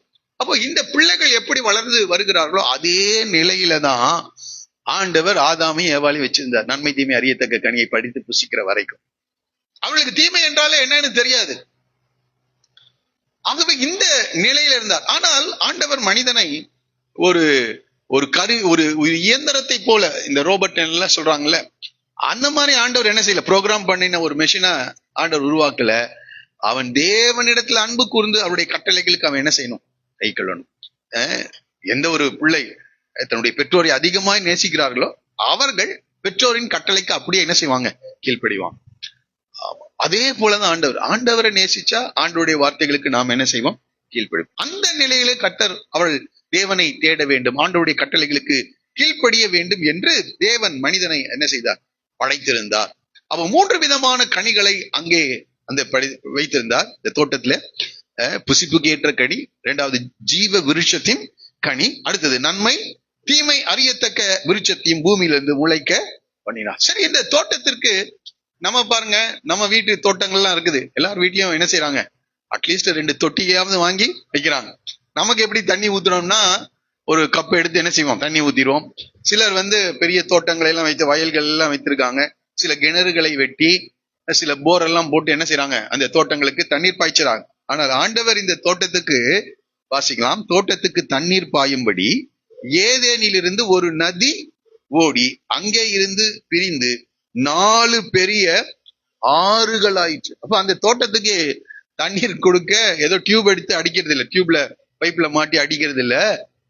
தோட்டத்துக்கு எப்படியா 4 பெரிய ஒரு நதி தோன்றி அது 4 பெரிய ஆறுகளாக. அப்ப எவ்வளவு பெரிய தோட்டமா இருந்திருக்கும்ல. ஒரு பெரிய தோட்டத்தை தேவன் ஆதாம் குடியிருக்கும்படியாக கர்த்தர் ஏற்படுத்தி வைத்திருந்தார். அதுல 4 ஆறுகள் என்ன செய்யுமா? ஓடினது. முதலாம் ஆற்றுக்கு பைசோன் என்று பேர். அது ஆவிலா தேசம் முழுவதையும் சுற்றி ஓடும். அவ்விடத்திலே பொன் என்ன செய்யுமா? விளையும் என்று சொல்லப்படுகிறது. பொன் விளையும். சரி, அடுத்தது அந்த தேசத்தின் பொன் நல்லது. அவ்விடத்திலே பிதோலாகும் கோமேத கல்லும் உண்டு. சரி, 2வது ஆற்றுக்கு கீகோன் என்று பேர். அது எத்தியோப்பியா தேசம் முழுவதையும் சுற்றி ஓடும். 3ஆம் ஆற்றுக்கு இதேகேல் என்று பேர். அது அசிரியாவுக்கு கிழக்கே ஓடும். 4ஆம் ஆற்றுக்கு ஐபிராத்து என்று பேர். இதுல 4 ஆறுகள் 2 ஆறுகளுக்கு கூடிய பெயர்கள் தான் இன்றைக்கு இருக்கிறது. இந்த நம்ம படிக்கிறோம் பாருங்க, 14வது வசனம். 3ஆம் ஆற்றுக்கு இதேகேல் என்று பேர். அடுத்தது 4வது ஆற்றுக்கு ஐபிராத். யூப்ரட்டிஸ் டைகிரிஸ் என்கின்ற நதிகள் மாத்திரம் இருக்குதுன்னு சொல்றாங்க. மற்ற ஆறுகள் என்ன ஆச்சுன்னு தெரியல. இந்த ஆறுகள் எங்க இருந்தது அது அது அது அது என்று சரியா லொகேட் பண்ண முடியாது. ஏனென்றால் 6-7 அதிகாரங்களுக்கு இல்ல என்ன நடக்குதுன்னா ஜலப்பிரளயம் வருகிறது. அப்போ இந்த ஏதேன் தோட்டம் முழுவதும் என்ன செய்கிறது? அழிக்கப்படுகிறது. அப்போ அதுக்கப்புறமேல் இந்த இடத்தை லொகேட் பண்ண இன்றைக்கு அநேகர் முயற்சி செய்கிறாங்க. எங்க இருந்திருக்கும் இந்த ஏதேன் தோட்டம் அப்படின்னு முயற்சி செய்யறாங்க. ஆனா அது எக்ஸாக்டா என்ன செய்ய முடியாது, அதை நம்ம கண்டுபிடிக்க முடியாது. ஏனென்றால் ஜலப்பிரளயத்துல பிறகு புவியியல் அமைப்பே என்ன செஞ்சிருக்கு? மாறி இருக்கிறது. சரி, இருக்கட்டும். இங்கே மோசே அதை எழுதுகிறார். இந்த 4 ஆறுகளை ஆண்டவர் உருவாக்குனாராம். இப்ப இந்த பெரிய தோட்டத்தை 15வது வசனம், தேவனாகிய கர்த்தர் மனுஷனை ஏதேன் தோட்டத்தில் அழைத்து கொண்டு வந்து அதை பண்படுத்தவும் காக்கவும் வைத்தார். அப்ப பாருங்க, இங்கே மனுஷனை உண்டாக்குனாரா, அவனுக்கு உணவுக்கு தேவையான எல்லாவற்றையும் ஆயத்தப்படுத்தி வைத்திருந்தார். இப்போ முதல்ல அவனை அழைத்து கொண்டு வந்து ஃபர்ஸ்ட் சொல்றாரு, அதை பண்படுத்தவும் காக்கவும் வைத்தார். அப்ப அவனுக்கு என்ன சொல்றாரு, சாப்பிட்டு அப்படியே திண்ணையில படுத்து தூங்குப்பார் நல்லா 24 மணி நேரம் அப்படின்னு சொல்லல. ஒரு பெரிய வேலையை கர்த்தர் என்ன செய்திருக்கிறார், கொடுத்திருக்கிறார். எல்லாரும் சொல்லுவோமா, ஒரு பெரிய வேலையை ஆதாமுக்கு கொடுத்திருக்கிறார். இங்க இருக்கிற ஒவ்வொருவருக்கும் சொல்லுங்களேன், பெரிய வேலையை கற்றுக்க. மனிதனை உண்டாக்குன்னு ஃபர்ஸ்ட் நாள் அவனை அழைத்து கொண்டு வரும்போதே, எப்பா உன்னை அழைத்துட்டு வந்திருக்கேன், ஒரு சின்ன வேலையெல்லாம் இல்ல, பெரிய தோட்டம், சாதாரண இல்ல, 4 ஆறுகள் ஓடுகின்ற தோட்டம், பல தேசங்களை உள்ளடக்கிய ஒரு பெரிய தோட்டத்தை கர்த்தர் என்ன செய்திருக்கிறார், வைத்திருக்கிறார். இதை பண்படுத்தவும் காக்கவும் கர்த்தர் என்ன செய்தார். அப்போ இங்க இருக்கிற ஒவ்வொருவருக்கும் ஆண்டவர் என்ன செஞ்சிருக்கார், பெரிய வேலையை கொடுத்திருக்கிறார். சின்ன வேலையெல்லாம் கிடையாது. நாம தான் என்ன செய்யறது இல்ல, அத வந்து புரிந்து கொள்ளல. ஆமா, எவ்வளவு தூரம் வளரலாம்னா அது வளர்ந்துட்டே இருக்கலாம், அதுக்கு எல்லையே இருக்கு இல்ல. அவ்வளவு ஊழியம் செய்யலாம், அவ்வளவு உங்களுடைய வேலைகள், உங்களுடைய அறிவை நீங்கள் வளர்த்துக் கொள்வீர்கள் என்றால், நீங்கள் அதிகமாய் பிரயாசப்படுவீர்கள் என்றால், அதை என்ன செஞ்சுட்டே இருக்கும், அது வளர்ந்து கொண்டு அந்த வேலை விருத்தி அடைந்து கொண்டே இருக்கும். பெரிய வேலையை கர்த்தர் வச்சிருக்கிறார். ஆனா நிறைய பேரு அவங்களுக்கு கொடுக்கப்பட்ட வேலையே அவங்க அறியல. ஆமா, அறியல, அந்த வேலையை செய்ய தங்களை தகுதிப்படுத்திக் கொள்வதில்லை, அதுல இன்னும் வளரணும்ன்ற ஆசை இல்ல. அதனால என்ன செய்யறாங்க, சின்ன ஒரு பகுதியை மாத்திரம் செஞ்சுட்டு இருக்கோம். நம்ம எல்லாரும் இந்த காரியத்தை புரிந்து கொள்ளணும். ஒரு பெரிய தோட்டத்தை ஆதாமுக்கு கொடுத்தார். இங்க இருக்கிற உங்களை பார்த்து சொல்றேன், ஒரு பெரிய வேலையை கர்த்தர் எல்லாருக்கும் வைத்திருக்கிறார். நாம எவ்வளவு தூரம் இந்த வேலையை புரிந்து கொள்வோமோ அவ்வளவு தூரம் தேவன் நம்மை பயன்படுத்த முடியும். அதற்கு நம்மை தகுதிப்படுத்திக் கொள்ளணும். ஸ்கூல் டீச்சர்ஸ்கெல்லாம் என்ன செய்யறாங்க, அடிக்கடி ஒர்க் ஷாப் போடுறாங்க. எதுக்கு, அவர்களை தங்களை என்ன செய்யும், புதுப்பித்துக் கொள்ள வேண்டும். இன்னும் அநேக காரியங்கள், அதான் அவங்க டீச்சர் ட்ரைனிங் எல்லாம் முடிச்சு அவங்க எக்ஸாம் எழுதி பாஸ் பண்ணி தான் அந்த வேலைக்கே வர்றாங்க. ஆனாலும் என்ன செய்யறாங்க, 6 மாசத்துக்கு ஒரு தடவை எக்ஸாம் வைத்து திரும்பவும் அவங்களுக்கு என்ன செய்யறாங்க, கற்றுக்கொள்ள வேண்டும் என்று சொல்கிறார். உலகத்தானே அப்படி இருக்கானா, நம்மளை ஆண்டவர் எப்படி படைத்திருக்கிறார். ஆகவே நாம் இன்னும் அநேக காரியங்களை என்ன செஞ்சுட்டே இருக்கணும், தினந்தோறும் கற்றுக்கொள்ளணும். அறிவில நம்ம விருத்தி அடையும் போது, அனுபவங்களை நாம் பெற்றுக்கொள்ளும் போது, இன்னும் அநேக காரியங்களை நமக்கு கர்த்தர் என்ன செஞ்சுட்டே இருப்பாரு. ஆமா, கொடுப்பார். ஒரு சின்ன பேக்கரி ஆரம்பிக்கிறாங்க, ஒரு சின்ன ரோட்ல இருக்கிற ஒரு கடையை ஆரம்பிக்கிறாங்க, அதுல ஒழுங்கா அவங்க இருக்காங்க, அவங்க என்ன ஆயிராங்க, அவங்க அப்புறம் ஒரு பெரிய டிஃபன் ஸ்டால் போடுறாங்க, அப்புறம் பெரிய ஹோட்டல்லாம் மாறுகிறது, அப்புறம் இந்தியால எல்லாம் பிரான்ச் ஓபன் பண்ணி அப்புறம் எங்க போறாங்க, வெளிநாடுகள்ல பிரான்ச் ஓபன் பண்ணுகிறார்கள், பெரிய பெரிய நிறுவனங்களுக்கு அதிபதிகளாக மாறுகிறார்கள். இதெல்லாம் ஒரே கர்த்தர் எல்லாருக்கும் பெரிய வேலை வச்சிருக்காரு. நாம புரிந்து அந்த காரியத்தை சரியாக நாம் செய்வோம் என்றால் ஒரு பெரிய விருத்தி அடைதல் கர்த்தர் நமக்கு என்ன செய்ய முடியும், கொடுக்க முடியும். பண்படுத்தவும் காக்கவும் கர்த்தர் என்ன செய்தார், வைத்தார். இன்றைக்கு இதை அநேகர் என்ன செய்யறது இல்லை, உணர்றது இல்லை. ஆமா, உணர்றது இல்லை. நம்ம உழைப்பதற்கு ரெடியா இருக்கணும். நான் நினைக்கிறேன், அதிகாலையில எழுந்து ஆதாம் என்ன செஞ்சிருப்பாரு, அந்த ஆறு ஓடுதுதான், அந்த ஆற்றின் தண்ணீரை என்ன செய்யணும், அணை கட்டி ஒவ்வொரு இடத்திற்கும் திருப்ப வேண்டிய ஒரு பெரிய பொறுப்பு வருகிறது. பாருங்க, இதெல்லாம் நடந்து முடிந்த 3வது அதிகாரத்தை கொஞ்சம் படிச்சு பார்த்தேன். அங்கே ஆதாம் தனியாவே எல்லாத்தையும் என்ன செஞ்சிட்டு இருக்காரு, அது வேலையெல்லாம் செஞ்சிட்டு இருக்காரு. அவருக்கு ஏற்ற துணை என்ன செய்யலையா, இன்னும் வரல. மற்றவைகள் எல்லாம் வைத்து வேலை வாங்க முடியுமா, கொஞ்சம் குரங்கு கொஞ்சம் கூப்பிட்டு இந்த வேலையை கொஞ்சம் செய்யணும், என்ன செஞ்சிருக்கோம், குரங்கு எல்லாத்தையும் பிச்சு என்ன செஞ்சிரும், போட்டுரும், அந்த செடியெல்லாம் நோண்டி போட்டுரும், ஏதாவது ஒண்ணு பண்ணிடும். அதெல்லாம் சொன்னா கேட்காது. அது இவன் தனியா அவ்வளோ பெரிய தோட்டத்தை என்ன செய்யறான், அவன் பண்படுத்தி கொண்டிருக்கிறான், பாதுகாத்து கொண்டிருக்கிறான். ஒவ்வொரு நாளும் காரியங்களை அவன் செய்து கொண்டே இருக்கிறான். இந்த செடி இந்த இடத்துல கொஞ்சம் நடலாம் அப்படின்னு சொல்லிட்டு வேற இடத்துல இருக்கின்றதெல்லாம் கொண்டு வந்து என்ன செய்யறான், நடுகிறான். பல பிரயாசங்களை படுகிறான். ஒவ்வொரு நாளும் உழைத்து கொண்டே இருக்கிறான் பல வேலைகளை. ஏன்னா யார் கொடுத்த வேலை, தேவன் கொடுத்த. ஆண்டவர் பார்க்க இவன் தனியாவே செய்யறான். ஆகவே ஏற்ற துணையை கர்த்தர் என்ன செய்தார்? ஆமா, ஆண்டவரே உருவாக்குறார். ஆமா, ஏற்ற துணை என்று சொல்லப்பட்டிருக்கிறது. ஆங்கிலத்தை படிக்கும்போது ஹெல்பர் என்று சொல்லப்படுது. ஒரு அசிஸ்டன்டை யாருக்கு கொடுத்திருக்கா? ஆமா, உதவியாளரை கர்த்தர் யாருக்கு கொடுத்தார்? ஒழுங்கா வேலை செஞ்சிருக்கான் அவன். அதனால ஆண்டவர் 10வது இவன் தனியா கஷ்டப்பட முடியாது, ஹெல்பரை கொடுத்தாராம். ஏற்ற உதவியாளரை கர்த்தர் என்ன செய்தார்? கொடுத்தார். அப்போ நிறைய பேர் என்ன நினைக்கிறாங்க, ஆதாமுக்கு தாங்க அந்த வேலை, எங்களுக்கெல்லாம் சட்டிப்பான விளக்குற வேலைன்னு நினைக்கிறாங்க. இல்ல இல்ல, அதுல அவளுக்கும் என்ன இருக்கிறது? பங்கு இருக்கிறது. இதை எனக்கு இதை படிக்கும் போது எனக்கு புரிஞ்சிச்சு. அப்போ அவனுக்கு ஹெல்பர் கொடுத்திருக்காருன்னா பாருங்க, ஒரு மேஷன் இருக்கிறார், மேஷன் வீடுகளை கட்டுகிறார், ஒரு எலக்ட்ரீஷியன் இருக்கிறாங்க. அப்போ அவங்களுக்கு ஒரு ஹெல்பர்னா பாதி வேலை யார் செய்வாங்க?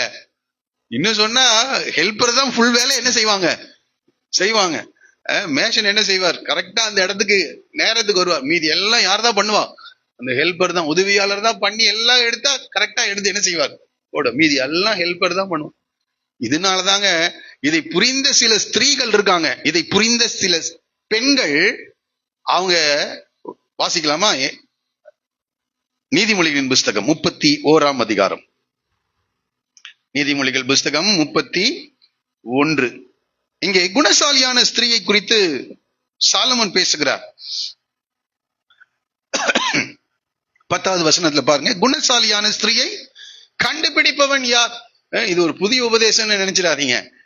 வேதத்துல இருக்கிறத தான் நான் படித்து நான் புரிந்து கொண்டு உங்களுக்கு சொல்றேன். அநேகர் என்ன நினைக்கிறாங்க, ஆண்கள் தாங்க வேலை செய்யணும், பெண்கள் இல்லைங்க அப்படின்றாங்க. பெண்கள் வீட்டை மாத்திரம்தான். இல்ல, இங்க பாருங்க, இந்த ஆதாமுடைய ஏற்ற துணையை என்ன செஞ்சிருக்கிறார்? உருவாக்குனாரு. அவனுக்கு உதவியா இருக்கும்படியாக, அவனுடைய வேலைகளிலே பங்கு கொஞ்சம் என்ன செய்யறது, அதுக்கு இந்த வேலையை பகிர்ந்து கொள்ளும்படியாக தேவன் யாரை உருவாக்குனார்? ஏவாளை. சரி, குணசாலியான ஸ்திரீயை கண்டுபிடிப்பவன் யார்? அவளுடைய விலை முத்துக்களை பார்க்கிலும் உயர்ந்தது அப்படின்னு கீழே சொல்லிட்டு வந்தாரா? இப்போ பாருங்க 13வது வசனத்துல இந்த பெண்ணுடைய வேலையை குறித்து நாம் படிக்கிறோம். ஆட்டு மயிரையும் சணலையும் தேடி தன் கைகளினால் உற்சாகத்தோடு, அவ வீட்டு வேலையை மாத்திரம் இல்லைங்க, ஆட்டு மயிரையும் சணலையும். அது எதுக்குன்னா அன்றைக்கு உடைகளை உருவாக்குவதற்காக இந்த ஆட்டு மயிரை பயன்படுத்தினார்கள், சணலை உடைகளை. அப்போ என்ன வேலை? கார்மெண்ட் ஃபேக்டரி என்ன செஞ்சிருக்காங்க அந்த அம்மா? நடத்தியிருக்காங்க. சணலையும் தேடி தன் கைகளினால உற்சாகத்தோட வேலை செய்ய. அவள் வியாபார கப்பலை போல் இருக்கிறாள், தூரத்திலிருந்து தன் ஆகாரங்களை கொண்டு வருகிறாள். அவ போய் மார்க்கெட்டுக்கு போய் எல்லாம் என்ன செஞ்சிருக்காங்க இந்த அம்மா? எல்லாம் வாங்கிட்டு வந்திருக்கிறாங்க. அடுத்தது இந்த அம்மா நேரம் கழித்து எந்திரிக்கலையா? எப்படி எந்திரிச்சாங்களாம்? எல்லாரும் சேர்ந்து, தயவுசெய்து தப்பா நினைச்சுக்காதீங்க பெண்கள் சகோதரிகள், வசனத்தை நான் படிக்கிறேன். Right, okay. 15வது வசனம், இருட்டோட எழுந்து தன் வீட்டாருக்கு ஆகாரம் கொடுத்து தன் வேலைக்காரிகளுக்கு படி அளக்கிறார். அப்ப பாருங்க, அந்த அம்மாவே என்ன செய்ய, நிறைய வேலைக்காரிகள் வச்சிருக்காங்க. ஆதாமுக்கு நிறைய வேலைக்காரர்கள் இருந்தாங்க, அதுபோல இந்த அம்மாவுக்கு அநேக வேலைக்காரிகள் இருந்திருக்காங்க. வேலைக்காரிகளுக்கு படி அளக்கிறார்.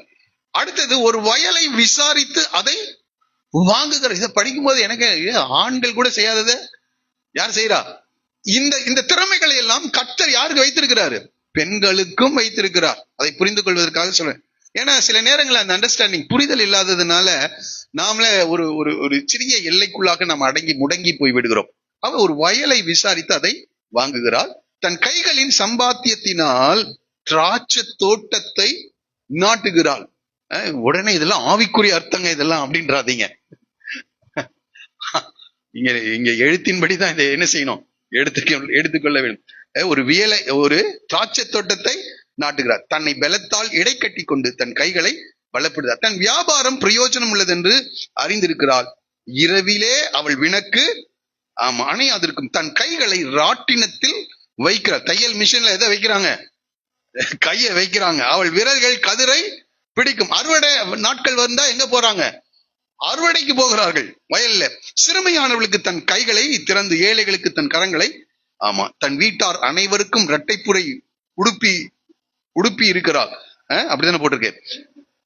சரி, இருக்கிறதால் தன் வீட்டாரின் நிமித்தம் குளிருக்கு அடுத்து ரத்தின கம்பளங்களை தனக்கு உண்டு பண்ணுகிறார். அடுத்தது மெல்லிய புடவையும் ரத்தாம்பரமும் அவள் உடுப்பு, இப்படி பெரிய வேலைகள் எல்லாம் யார் செஞ்சிருக்கா? இதை நான் படித்த போது ஆதாமுக்கும் பெரிய வேலைகளை கொடுத்திருக்கிறார்.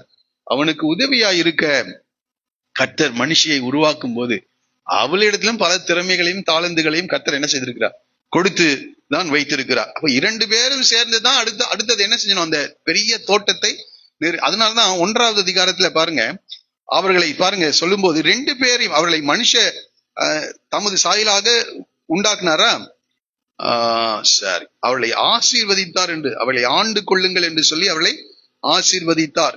28வது வசனத்தின் கீழ்ப்பகுதி பாருங்க, சகல ஜீவ ஜந்துக்களையும் ஆண்டு கொள்ளுங்கள் என்று தேவன் அவனை அல்ல அவர்களை என்ன செய்தார்? ஆசீர்வதித்தார். அப்போ ஏவாளும் அவர்களை என்ன செய்யணும்? ஆண்டு கொள்ளணும். அப்ப ஆண்டு கொள்ளணும்னா என்ன செஞ்சாங்க? தோட்டத்துல வேலை செய்தாக வேண்டும். ஆகவே இதை புரிந்து கொள்வோம். நம்ம அநேக நேரங்களே வசனத்தை சரியா புரியாததுனால பிரச்சனைகள் இருக்கு நமக்குள்ள. ஆகவே அவைகளை ஆண்டு கொள்ளுங்கள் என்று சொன்னார். அப்ப ஆளுகையை யாருக்கு தான் கொடுத்திருக்கிறார்? ஆண்டவர் பெண்களுக்கும் கர்த்தர் கொடுத்திருக்கின்றார் என்று நாம் படிக்கிறோம். சரி, இருக்கட்டும். இப்பொழுது நம்ம இந்த இடத்துக்கு வருவோம். சரி,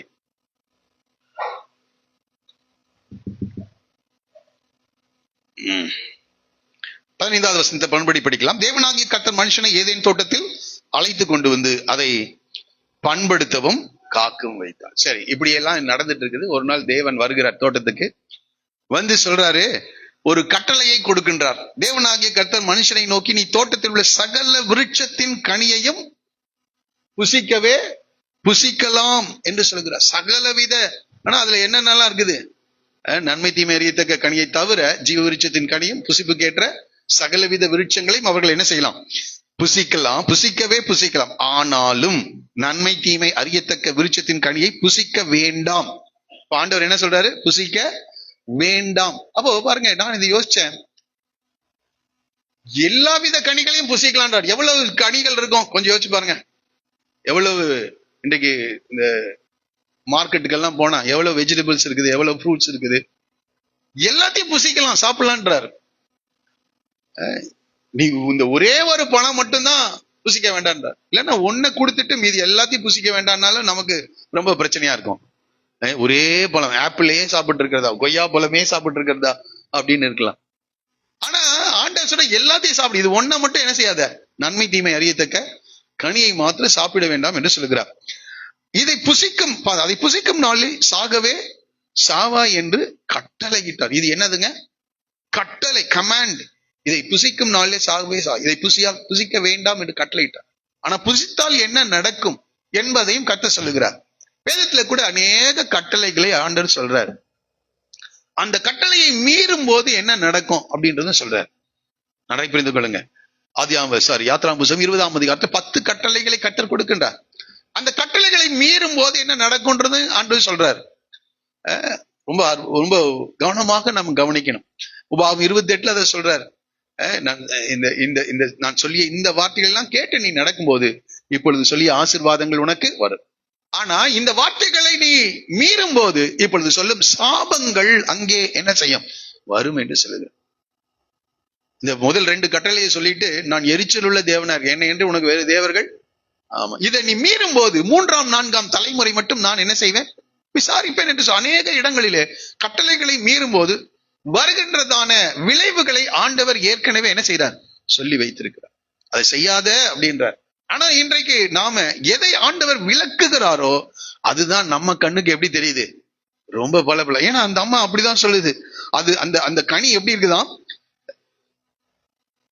அந்த கனி 6வது வசனம், 3வது அதிகாரம் 6வது வசனம். அப்பொழுது ஸ்ரீயானவள், அந்த விருட்சம் புசிப்புக்கு நல்லதும் பார்வைக்கு இன்பமும் புத்தியை தெளிவிக்கிறதுக்கு இச்சிக்கப்படுத்த விருட்சமாய் இருக்கிறது என்று எதை தேவன் விளக்குறாரோ அதையே ரொம்ப நேரம் என்ன செய்யறது? பார்க்கிறது. காலவேளை நமக்கு ரொம்ப மிக முக்கியம். தேவனுடைய கட்டளைகளை நாம தினந்தோறும் படிக்கிறோம், பிரசங்கங்களை கேட்கிறோம். எதை தேவன் விலக்கி வைக்கிறாரோ, இதை செய்யாதே அப்படின்னு சொல்றாரோ, அது ரொம்ப நேரம் பார்க்காதீங்க, அதை ரொம்ப நேரம் யோசிக்காதீங்க. ஏன்னா அதுதான் ரொம்ப அழகா இருக்குது. எவ்வளவு பார்வைக்கு அழகான எத்தனையோ வித விருட்சங்களை இது பண்ணியிருந்தார். ஜீவ விருட்சத்தின் கனியை கர்த்தர் ஏற்படுத்தி வைத்திருந்தார். அதன் மேல எல்லாம் கண்ணு போல எதை வேண்டாம் என்று விளக்கினாரோ அதன் மேல கண்ணு போச்சு. என்ன ஆயிடுச்சுன்றது நம்ம அடுத்த வாரம் நம்ம படிக்க போகிறோம். பெரிய ஆசீர்வாதத்தை அவர்கள் என்ன செய்தாங்க? இழந்தார்கள். ஆமா, தேவனுடைய கிருபையினாலே நாம் காக்கப்படுகிறோம் என்பதை நாம் புரிந்து கொள்ள வேண்டும். ஆகவே இந்த இடத்துல ஆண்டு சொல்றார், அதை புசிக்கலாம், ஆனால் இந்த கனியை மாத்திரம் புசிக்க வேண்டாம் என்று கட்டளையிட்டார். சரி, தோட்டம் யாருது? ஆதாம் தான். அதை பண்படுத்தவும் காக்கவும் தான் வைத்திருக்கிறார் இவரை. நன்றாக புரிந்து. எவ்வளவு பெரிய, இதை நான் இப்படி புரிந்து கொண்டேன், எவ்வளவு பெரிய ஊழியங்கள் ஆனாலும், எவ்வளவு பெரிய பிசினஸ் ஆனாலும், எவ்வளவு பெரிய காரியங்களை கர்த்தர் நம்முடைய கைகளில ஒப்பு கொடுத்தாலும் நாம் புரிந்து கொள்ள வேண்டும், இதனுடைய முதலாளி யாரு? ஓனர் தேவன். அந்த தோட்டத்தினுடைய உரிமையாளர் தேவன். அதை புரிந்து கொள்ளணும். சரி, இப்போ நம்ம கிட்ட எல்லாம் கொடுத்திருக்கலாம், வீடு கொடுத்திருக்கலாம், பணத்தை கொடுத்திருக்கலாம், எல்லாம் கொடுத்திருக்கலாலும் இதனுடைய ஓனரும் யார் தான்? ஆண்டவர் தான். அதை நல்லா புரிஞ்சுக்கணும். என்னுடைய அக்கௌண்ட்ல பணம் இருக்கிறதுனால எல்லாம் என்னுடையது அல்ல. அதை நல்லா புரிஞ்சுக்கங்க. யாருடையது? அது தேவனுடையது. தேவனுடையது. இன்னைக்கு அநேக நேரங்களிலே நாம இந்த காரியத்தை மறந்துடும். இது என்னுடைய பணம், இது என்னுடையது அப்படின்னு. என்னுடையது எதெல்லாம் நம்ம என்னுடையதுன்னு சொல்றோமோ ஆண்டவர் என்ன செய்யறார்? வினாடிகளிலே தூக்கி விடுவார். இந்த யுத்தத்துல துபாய் நாட்டுல, அது ரொம்ப நம்ம போனதில்லை, போனவங்க சொல்றது இந்த யூடியூப்ல பாக்குறது தான், செய்திகள்ல கேட்க. அவ்வளவு பயங்கரமான ஒரு நாடாம், நல்ல ஒரு நாடு. எல்லா கோடீஸ்வரர்களும் அங்க போய் தங்குகிறதற்காக மிகப்பெரிய பிளாட் எல்லாம் என்ன செஞ்சிருக்காங்க, அங்க வாங்கி வைத்திருக்கிறார்களாம். இப்ப வாங்கி வைத்து ஒரே ஒரு குண்டு போட்டோம்னா எல்லாரும் அந்த பிளாட் எல்லாம் விட்டுட்டு எல்லாம் கோடிக்கணக்கான ரூபாய், 100 கோடி 150 கோடி ரூபாய் கொடுத்து என்ன செஞ்சிருக்காங்க, அங்க அந்த முக்கியமான இடங்களிலே வீடுகளை வாங்கி வைத்திருக்கிறாங்க. இங்க இருக்கிற சில பெரிய முதலாளிகள் கூட என்ன செஞ்சிருக்காங்களாம், வாங்கி வைத்திருக்காங்க. நீங்க கூட இந்த நியூஸ் கேட்டிருப்பீங்கன்னு நினைக்கிறேன். குண்டுகள் விழுந்த உடனே அந்த ஈரான் நாட்டுக்காரங்க பெரிய பெரிய இந்த அபார்ட்மெண்ட் தான் என்ன செய்யறாங்க, அவங்க இந்த குறி வைக்கிறாங்க. உடனே எல்லாம் அந்த பிளாட்டை விட்டுட்டு ரோட்டுக்கு ஓடி வந்து கார்களிலே என்ன செய்யறாங்களாம், படுத்து தூங்குகிறார். இது என்னுடையது அப்படின்னு எப்போ சொல்றோமோ, ஆண்டவர் இது உன்னுடையது இல்லப்பா அப்படின்னு கர்த்தர் நமக்கு என்ன செய்கிறார்? உணர்த்துகிற தேவனா இருக்கு. ஆமா, ஒருவருடைய அந்த வாய்ஸ் மெசேஜ் கேட்டேன் நானு. ஒவ்வொரு நிமிடமும் என்ன நடக்கும்னு தெரியாம பயந்துட்டு இருக்கோம். தண்ணீர் தாங்க எங்க வீட்டுல இருக்குது அப்படின்னு சொன்னவங்க இருக்காங்க.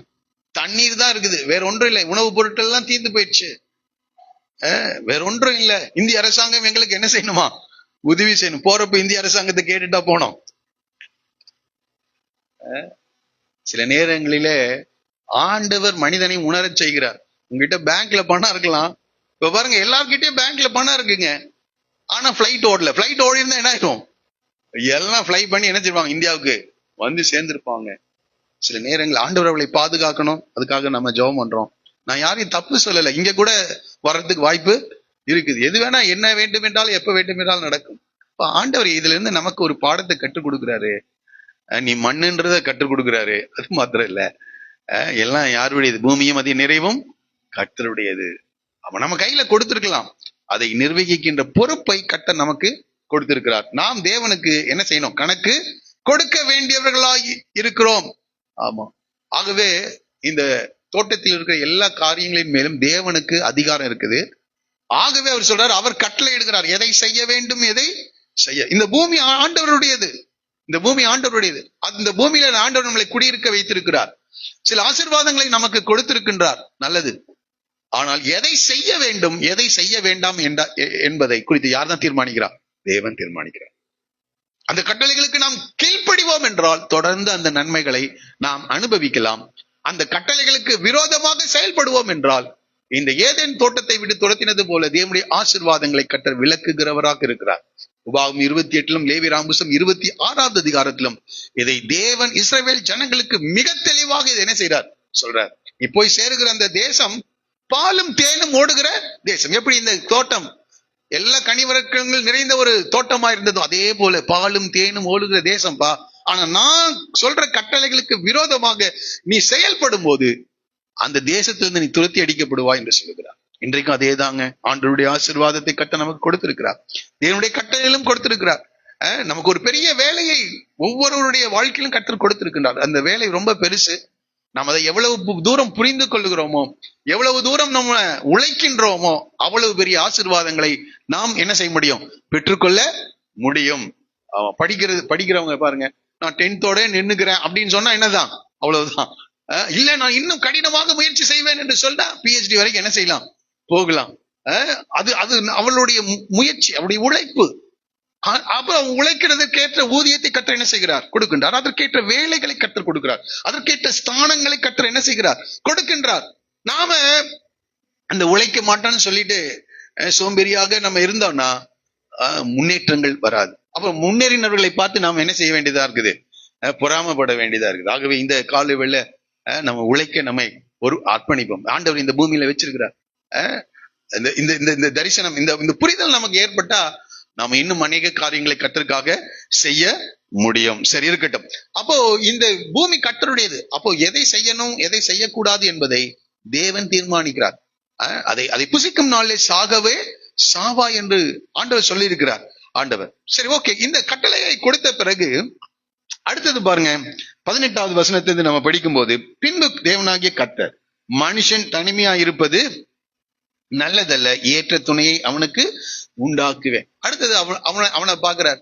எல்லாம் கீழே நீங்க படிச்சு பாத்தீங்கன்னா 19வது வசனம் ஏன் அதை சொல்றார் என்றால், 18வது வசனத்துல 19வது வசனத்துக்கு வரும்போது, தேவனாகிய கர்த்தர் வெளியின் சகல வித மிருகங்களையும் ஆகாயத்தின் சகலவித பறவைகளையும் மண்ணினாலே உருவாக்கி. அப்ப பாருங்க, ஏற்கனவே இந்த 3ஆம் 4ஆம் நாள்ல இதெல்லாம் உருவாக்குகிறாரு.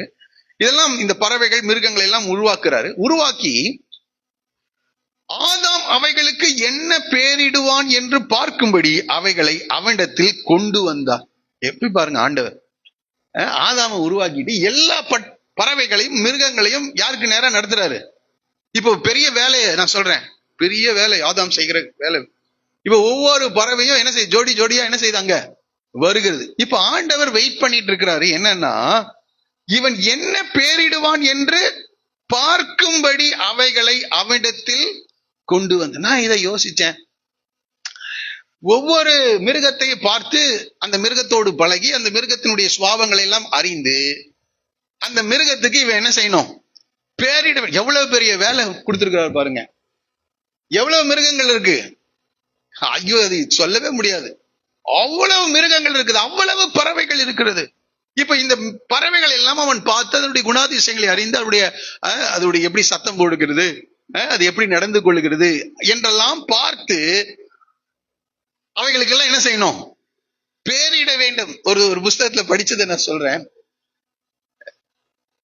ஆதாமுடைய மனைவியாகிய ஏவாள் ஒரு நாள் அந்த பெரிய மிருகம் இருக்குல்ல, ஒரு பெரிய மிருகம், அந்த மிருகத்துக்கு என்னன்னு பேரிட்டீங்கன்னு கேட்கிறான். இதுதான் அவருக்கு டெய்லி வேலையா இருந்தது. ஆதாமுக்கு ஒவ்வொரு நாளும் ஒரு செட் ஆஃப் மிருகங்கள் என்ன செய்யும், வரும். அதோடு கூட பழகி அதுக்கு என்ன செய்வார் அவரு, பேர் வைப்பார். ஒரு நாள் இந்த ஏவாள் கேட்டாங்களாம், இது ஒரு கதை தான். அந்த பெரிய மிருகம் ஒண்ணு இருந்துச்சு, அந்த பெரிய மிருகம், ஏன்னா அதுக்கு என்ன வைக்கல, இன்னும் பேர் வைக்கல. அப்ப அந்த பெரிய மிருகம்னே சொல்லிட்டு இருந்தாங்களாம். ஆமா, அந்த பெரிய மிருகம், அதுக்கு பேர் வச்சுட்டீங்களா? வச்சுட்டேன். என்னன்னு பேர் வச்சீங்க? எலிஃபண்ட்னு பேர் வச்சிருக்கேன். யாரு, ஏன் எலிஃபண்ட்னு பேர் வச்சீங்க? அது பெரிய மிருகமா இருக்கிறதுனால அதுக்கு என்னன்னு பேர் வச்சேன். இப்படிதான் சொல்றாங்க. ஒவ்வொரு மிருகத்தோடு கூட அவள் பழகி ஆண்டவர் அதை என்ன செஞ்சுட்டே இருக்காரு, பார்த்துட்டே. அப்போ எவ்வளவு அறிவு இருந்தால் அது ஒவ்வொன்றுக்கும் அதுக்கு என்ன செய்ய முடியும். நமக்கு 10 அனிமல்ஸ் பேரை சொன்னா எவ்வளவு நேரம் சொல்லுன்னு தெரியல. ஒரு 20 அனிமல் பேரை, 20 பேர்ட்ஸ் பேரை உடனே சொல்லுன்னா நமக்கு முடியாது. ஆனால் ஆதாமுக்கு அவ்வளவு இன்டெலிஜென்ட்டா அவனை என்ன செஞ்சிருக்கிறார், உருவாக்கி இருக்கிறார். ஒவ்வொரு மிருகங்களோடு கூட அந்த தோட்டத்தை பண்படுத்தணும், பாதுகாக்கணும். அந்த மிருகங்க, ஜீவன்கள், பறவைகள் எல்லாவற்றின் மேலும் ஆளுகையை கர்த்தர் கொடுத்திருக்கிறாரு. என்ன ஆளுகைனா பாருங்க, பிள்ளைகளை பெற்றோர் பெற்றெடுக்கிறாங்க. அவங்களுக்கு ஃபர்ஸ்ட் ஆளுகை அந்த பிள்ளைக்கு மேல என்ன தெரியுமா, அவங்களுக்கு பேரிடுகிற வேலை. அந்த வேலையை பெற்றோர் என்ன சுலபமா பாசிட்டு கொடுத்துட்றாங்க. இந்த வேலைய பேர் வைக்கிற வேண்டிய வேலை யார்கிட்ட? நீங்க யாக்கோபனுடைய பிள்ளைகள் எல்லாம் யாக்கோபு பேர் வைக்கல, யார் தான் பேர் வச்சிருக்கா? லேயாலும் ராகேலும் பேர் வச்சிருக்காங்க. இதெல்லாம் ஒரு ஆளுகை. தேவனிடத்துல கேட்கணும், இந்த பிள்ளைக்கு என்ன பேர் எடுக்கிறது என்று கேட்டு ஆண்டவருடைய சித்தத்தை அறிந்து காரண பேர்களாக அதற்கு அவர்களுக்கு என்ன செய்யணும், இட வேண்டும். இதெல்லாம் நம்ம வேதத்தில் நான் படித்து பார்த்தபோது நான் புரிந்து கொண்ட காரியங்கள். ஆகவே ஆதாம் எவ்வளவு பேரிட்டு இருக்கான். அட்லீஸ்ட் உங்களுக்கு ஒரு 2 பிள்ளைகள் கொடுத்திருக்காங்க, 4 பிள்ளைகள். அந்த பிள்ளைகளுக்கு என்ன செய்ய முடியல, உங்களுக்கு பேர் வைக்க முடியல. அதுக்கு பாஸ்டேட்டை கொடுத்து யார்கிட்டயாவது நீங்களே என்ன செஞ்சிருங்க, பேர் வைத்திருக்கு. ஆதாம் எவ்வளவு பேர்களை இட்டிருக்கான் பாருங்க. ஆண்டவர் அதை பார்த்தாராம், இவனுக்கு என்ன பேரிடுகிறான் என்று கர்த்தர் என்ன செய்தார், பார்த்தார். அப்படிதானே போட்டிருக்கு. பார்க்கும்படி அவனிடத்தில் கொண்டு வந்தார். அப்போ இனிமேல் யாராவது பிள்ளைகளை பெற்றெடுக்கிறீங்கன்னா ஆண்டவரும் பார்த்துட்டு இருக்கிறார், நாங்களும் பார்த்துட்டு இருக்கோம். நீங்களாதான் என்ன செய்யணும், ஜெபம் பண்ணி பேர்களை செலக்ட் பண்ணுவோம். அல்லையா சொல்லுவோமா? ஆதாம் அவ்வளவு பேரிட்டு இருக்க, அட்லீஸ்ட் ஒரு 2 பிள்ளைகளுக்காவது என்ன செய்யுங்க, பேரிடுங்க. Right, okay. அவர்களுக்கு கொண்டு வந்தார். அந்த ஜீவ ஜந்துக்கு ஆதாம் எந்தெந்த பேரிட்டானோ அதுவே அதற்கு அவர் ரொம்ப பெரிய வேலையை கற்றுக் கொடுத்திருக்கிறார் எல்லாருக்கும். அப்படியே வாசிக்கலாம்.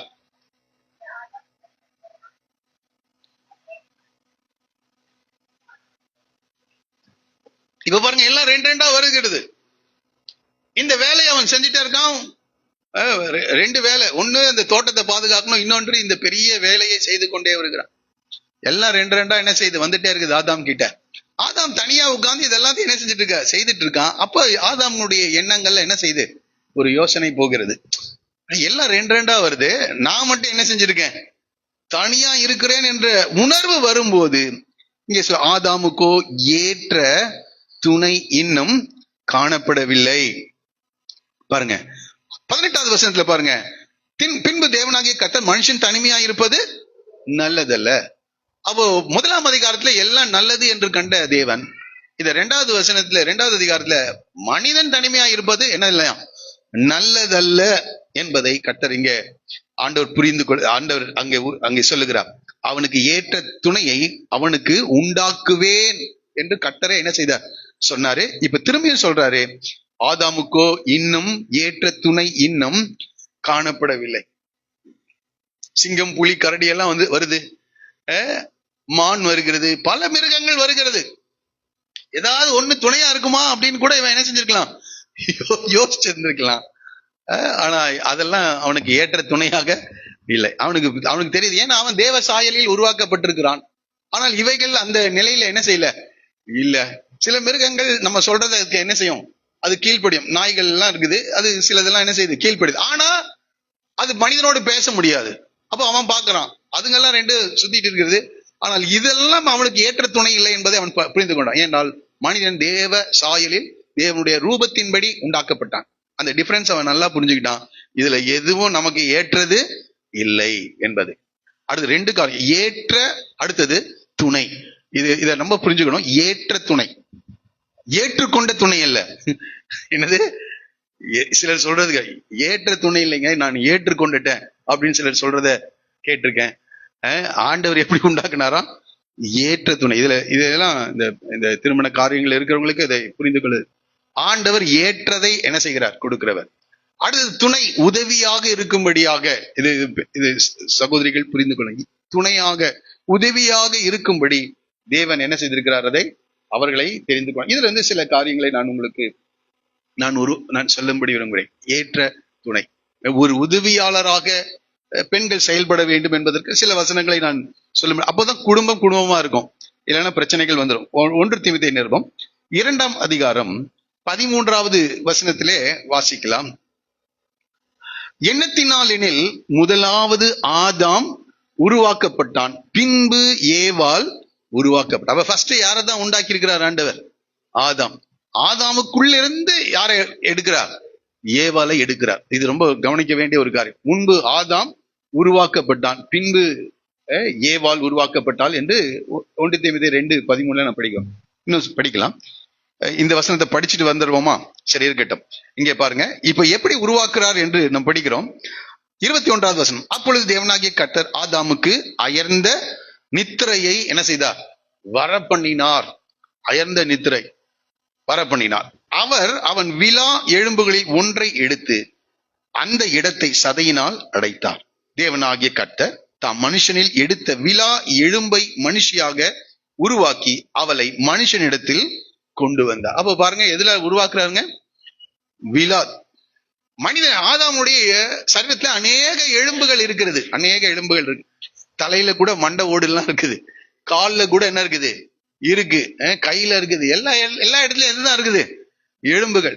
ஆனா ஆண்டவர் பாருங்க, மனிதனுடைய விலா எலும்புகளில் ஒன்றை எடுத்து, விலா எலும்புனா அந்த மனிதனுடைய சென்டர் பார்ட்ல இருக்கிற விலா எலும்பை ஒன்றை எடுத்து, அதனால என்ன செய்யறார், மனுஷியை உருவாக்குகிறார்.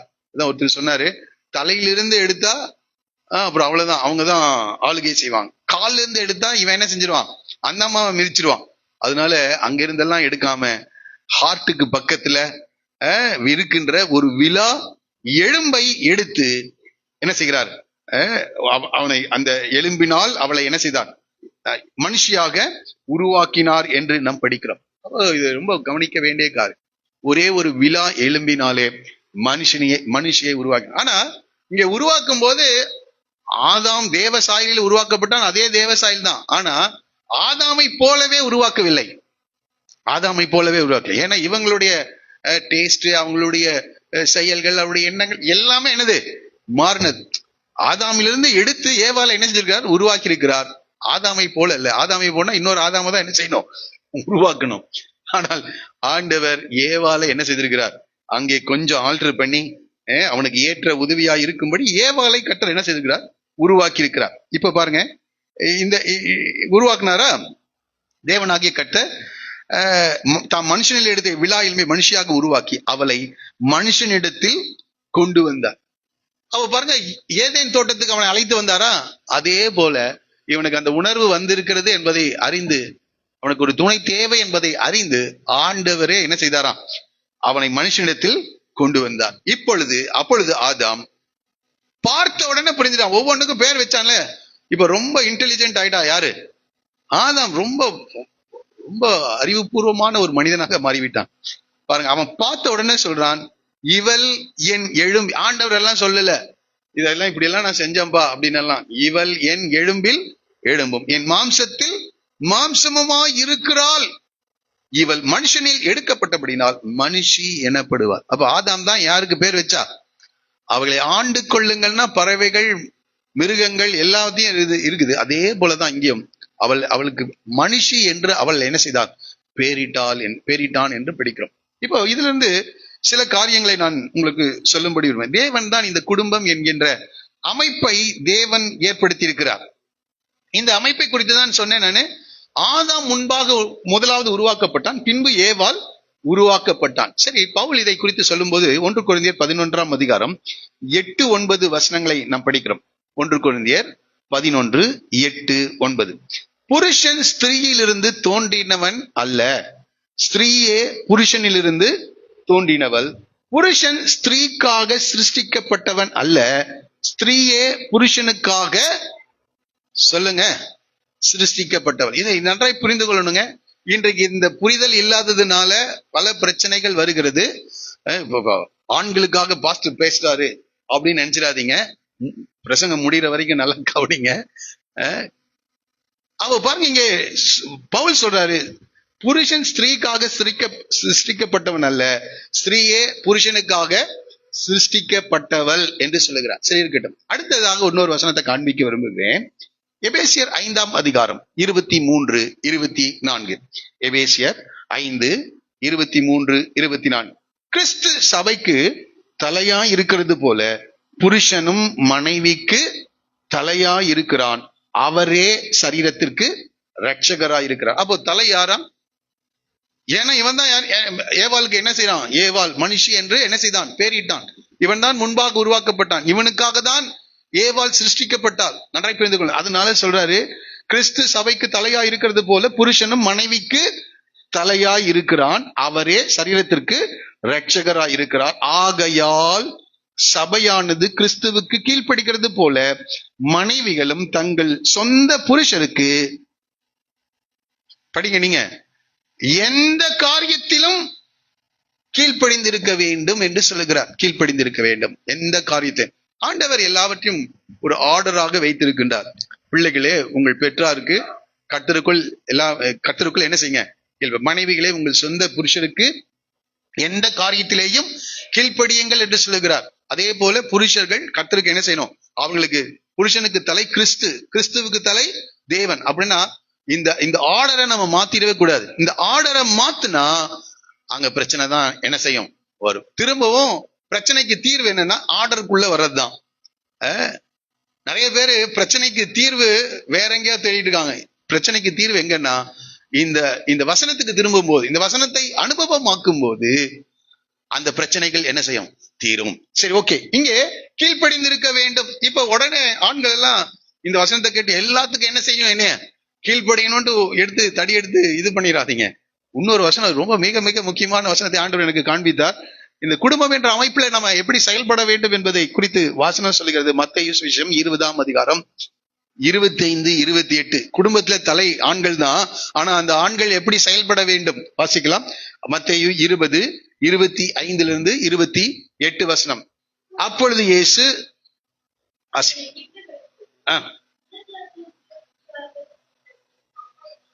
புறஜாதியருடைய புருஷர்கள் தங்கள் மனைவிகளை இருமாப்பாய் ஆளுகிறது போல ஆண்டுறாதீங்க.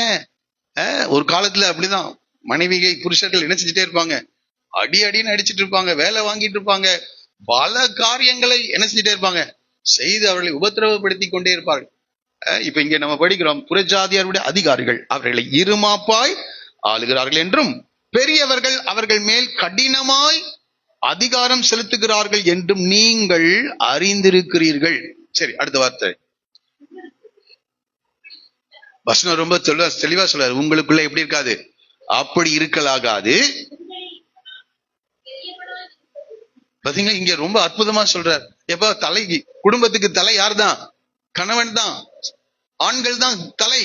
அவங்களுக்கு அதிகாரம் இருக்குது, ஆளுகை இருக்குது, எல்லாம் இருக்குது. ஆனா உங்களை எவனாகிலும் பெரியவனா இருக்க விரும்பினால் அவன் உங்களுக்கு என்னவா மாறிடணும். ஆமா, பணிவிடைக்காரனாக. நிறைய ஆண்கள் அப்படிதான் இருக்கிறாங்க, கர்த்தருக்கு ஸ்தோத்திரம். எல்லா பணிவிடையும் யார்தான் செய்யறா சொல்லுங்க. ஆனா வசனம் அப்படிதாங்க சொல்லுது, உங்களில் எவனாகிலும் பெரியவனா இருக்க விரும்பினால் அவன் உங்களுக்கு பணிவிடைக்காரனா இருக்க கடவன். ஆனா பெண்கள் யாருக்கு கீழ்ப்படியணும், புருஷர்களுக்கு எந்த காரியத்திலும் கீழ். ஆனால் ஆண்கள் எப்படி இருக்க வேண்டும் என்றால் எப்படி இருக்கணும் சொல்லுங்களேன். செய்யறது இல்லையா? எல்லாரும் அதுதானே செஞ்சுட்டு இருக்கோம், சத்தமா சொல்லுங்க. பணிவிடை காரணா இருக்க. ஏன்னா முதன்மையா இருக்கிறவன் என்ன செய்யணுமா, பணிவிடை காரணா இருக்க வேண்டும்.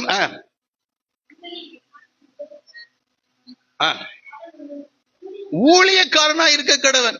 அதான் உங்களுக்கு வேலை. குடும்பத்துக்கு ஊழியம் செய்யறது தான் யார் வேலை, ஆண்கள் வேலை. அப்படியே சொல்றாரு, மனுஷகுமாரனும் ஊழியம் கொள்ளும்படி வராமல் ஊழியம் செய்யவும் அநேகரை மீட்கும் பொருளாக தம்முடைய ஜீவனை கொடுக்கவும் வந்தார். அப்ப இங்க யார உடனே கம்பேர் பண்றா, ஆண்டவரை கம்பேர் பண்ண. நான் அவர் ஊழியம் கொள்ளும்படி வரலப்பா, ஊழியம் செய்யவும் அநேகரை மீட்கும் பொருளாக ஜீவனை கொடுக்கவும் வந்தார். அப்ப பாருங்க, ஆண்டவர் எப்படி பேலன்ஸ்டா வச்சிருக்கிறார் பாருங்க. நீ தலைப்பா, நீ அவளை ஆண்டுகொள் அப்படின்னு சொல்லி இருக்கிறது உண்மைதான். ஆனா எப்படி ஆளுகை செய்யணும் அப்படின்னா, நீ பணிவிடைக்காரனாக, ஒரு வேலைக்காரனாக இருந்து என்ன செய்யணும். அப்ப முதன்மையா இருக்க விரும்பினால் அவன் எல்லாருக்கும் என்னபடி இருக்கணுமா, பணிவிடைக்காரனா இருக்க வேண்டும். அதே சமயத்துல பெண்களும் உங்கள் சொந்த புருஷருக்கு எந்த காரியத்திலும் என்ன செய்யணும், கீழ்ப்படிய வேண்டும் என்ற காரியத்தை தேவன் ஏற்படுத்தி வைத்திருக்க. இது ஒழுங்கு. இந்த ஒழுங்கை மீறும் போது தேவன் அதை நியாயத்திலே கொண்டு வந்து நிறுத்துகிறவராக அவர் இருக்கிறார். இப்ப இன்னொரு வசனத்தை கூட நான் வாசிக்கும்படி விரும்புகிறேன். தெரிந்த வசனங்கள் தான், இந்த டாபிக் வர்றதுனால இதெல்லாம் நான் டச் பண்ணாம போக கூடாது. ஆகவே இதை நான் சொல்லி கடந்து 1 பேதுரு நிருபம் 3ஆம் அதிகாரம் 7வது வசனம். 1 பேதுரு 3:7. அந்தபடி புருஷர்களே, அந்தபடியே வாசிங்களேன். அந்தபடி புருஷர்களே மனைவியானவள் அவங்க எப்படி இருக்காங்களா, பலவீன பாண்டமா இருக்கிறபடினால்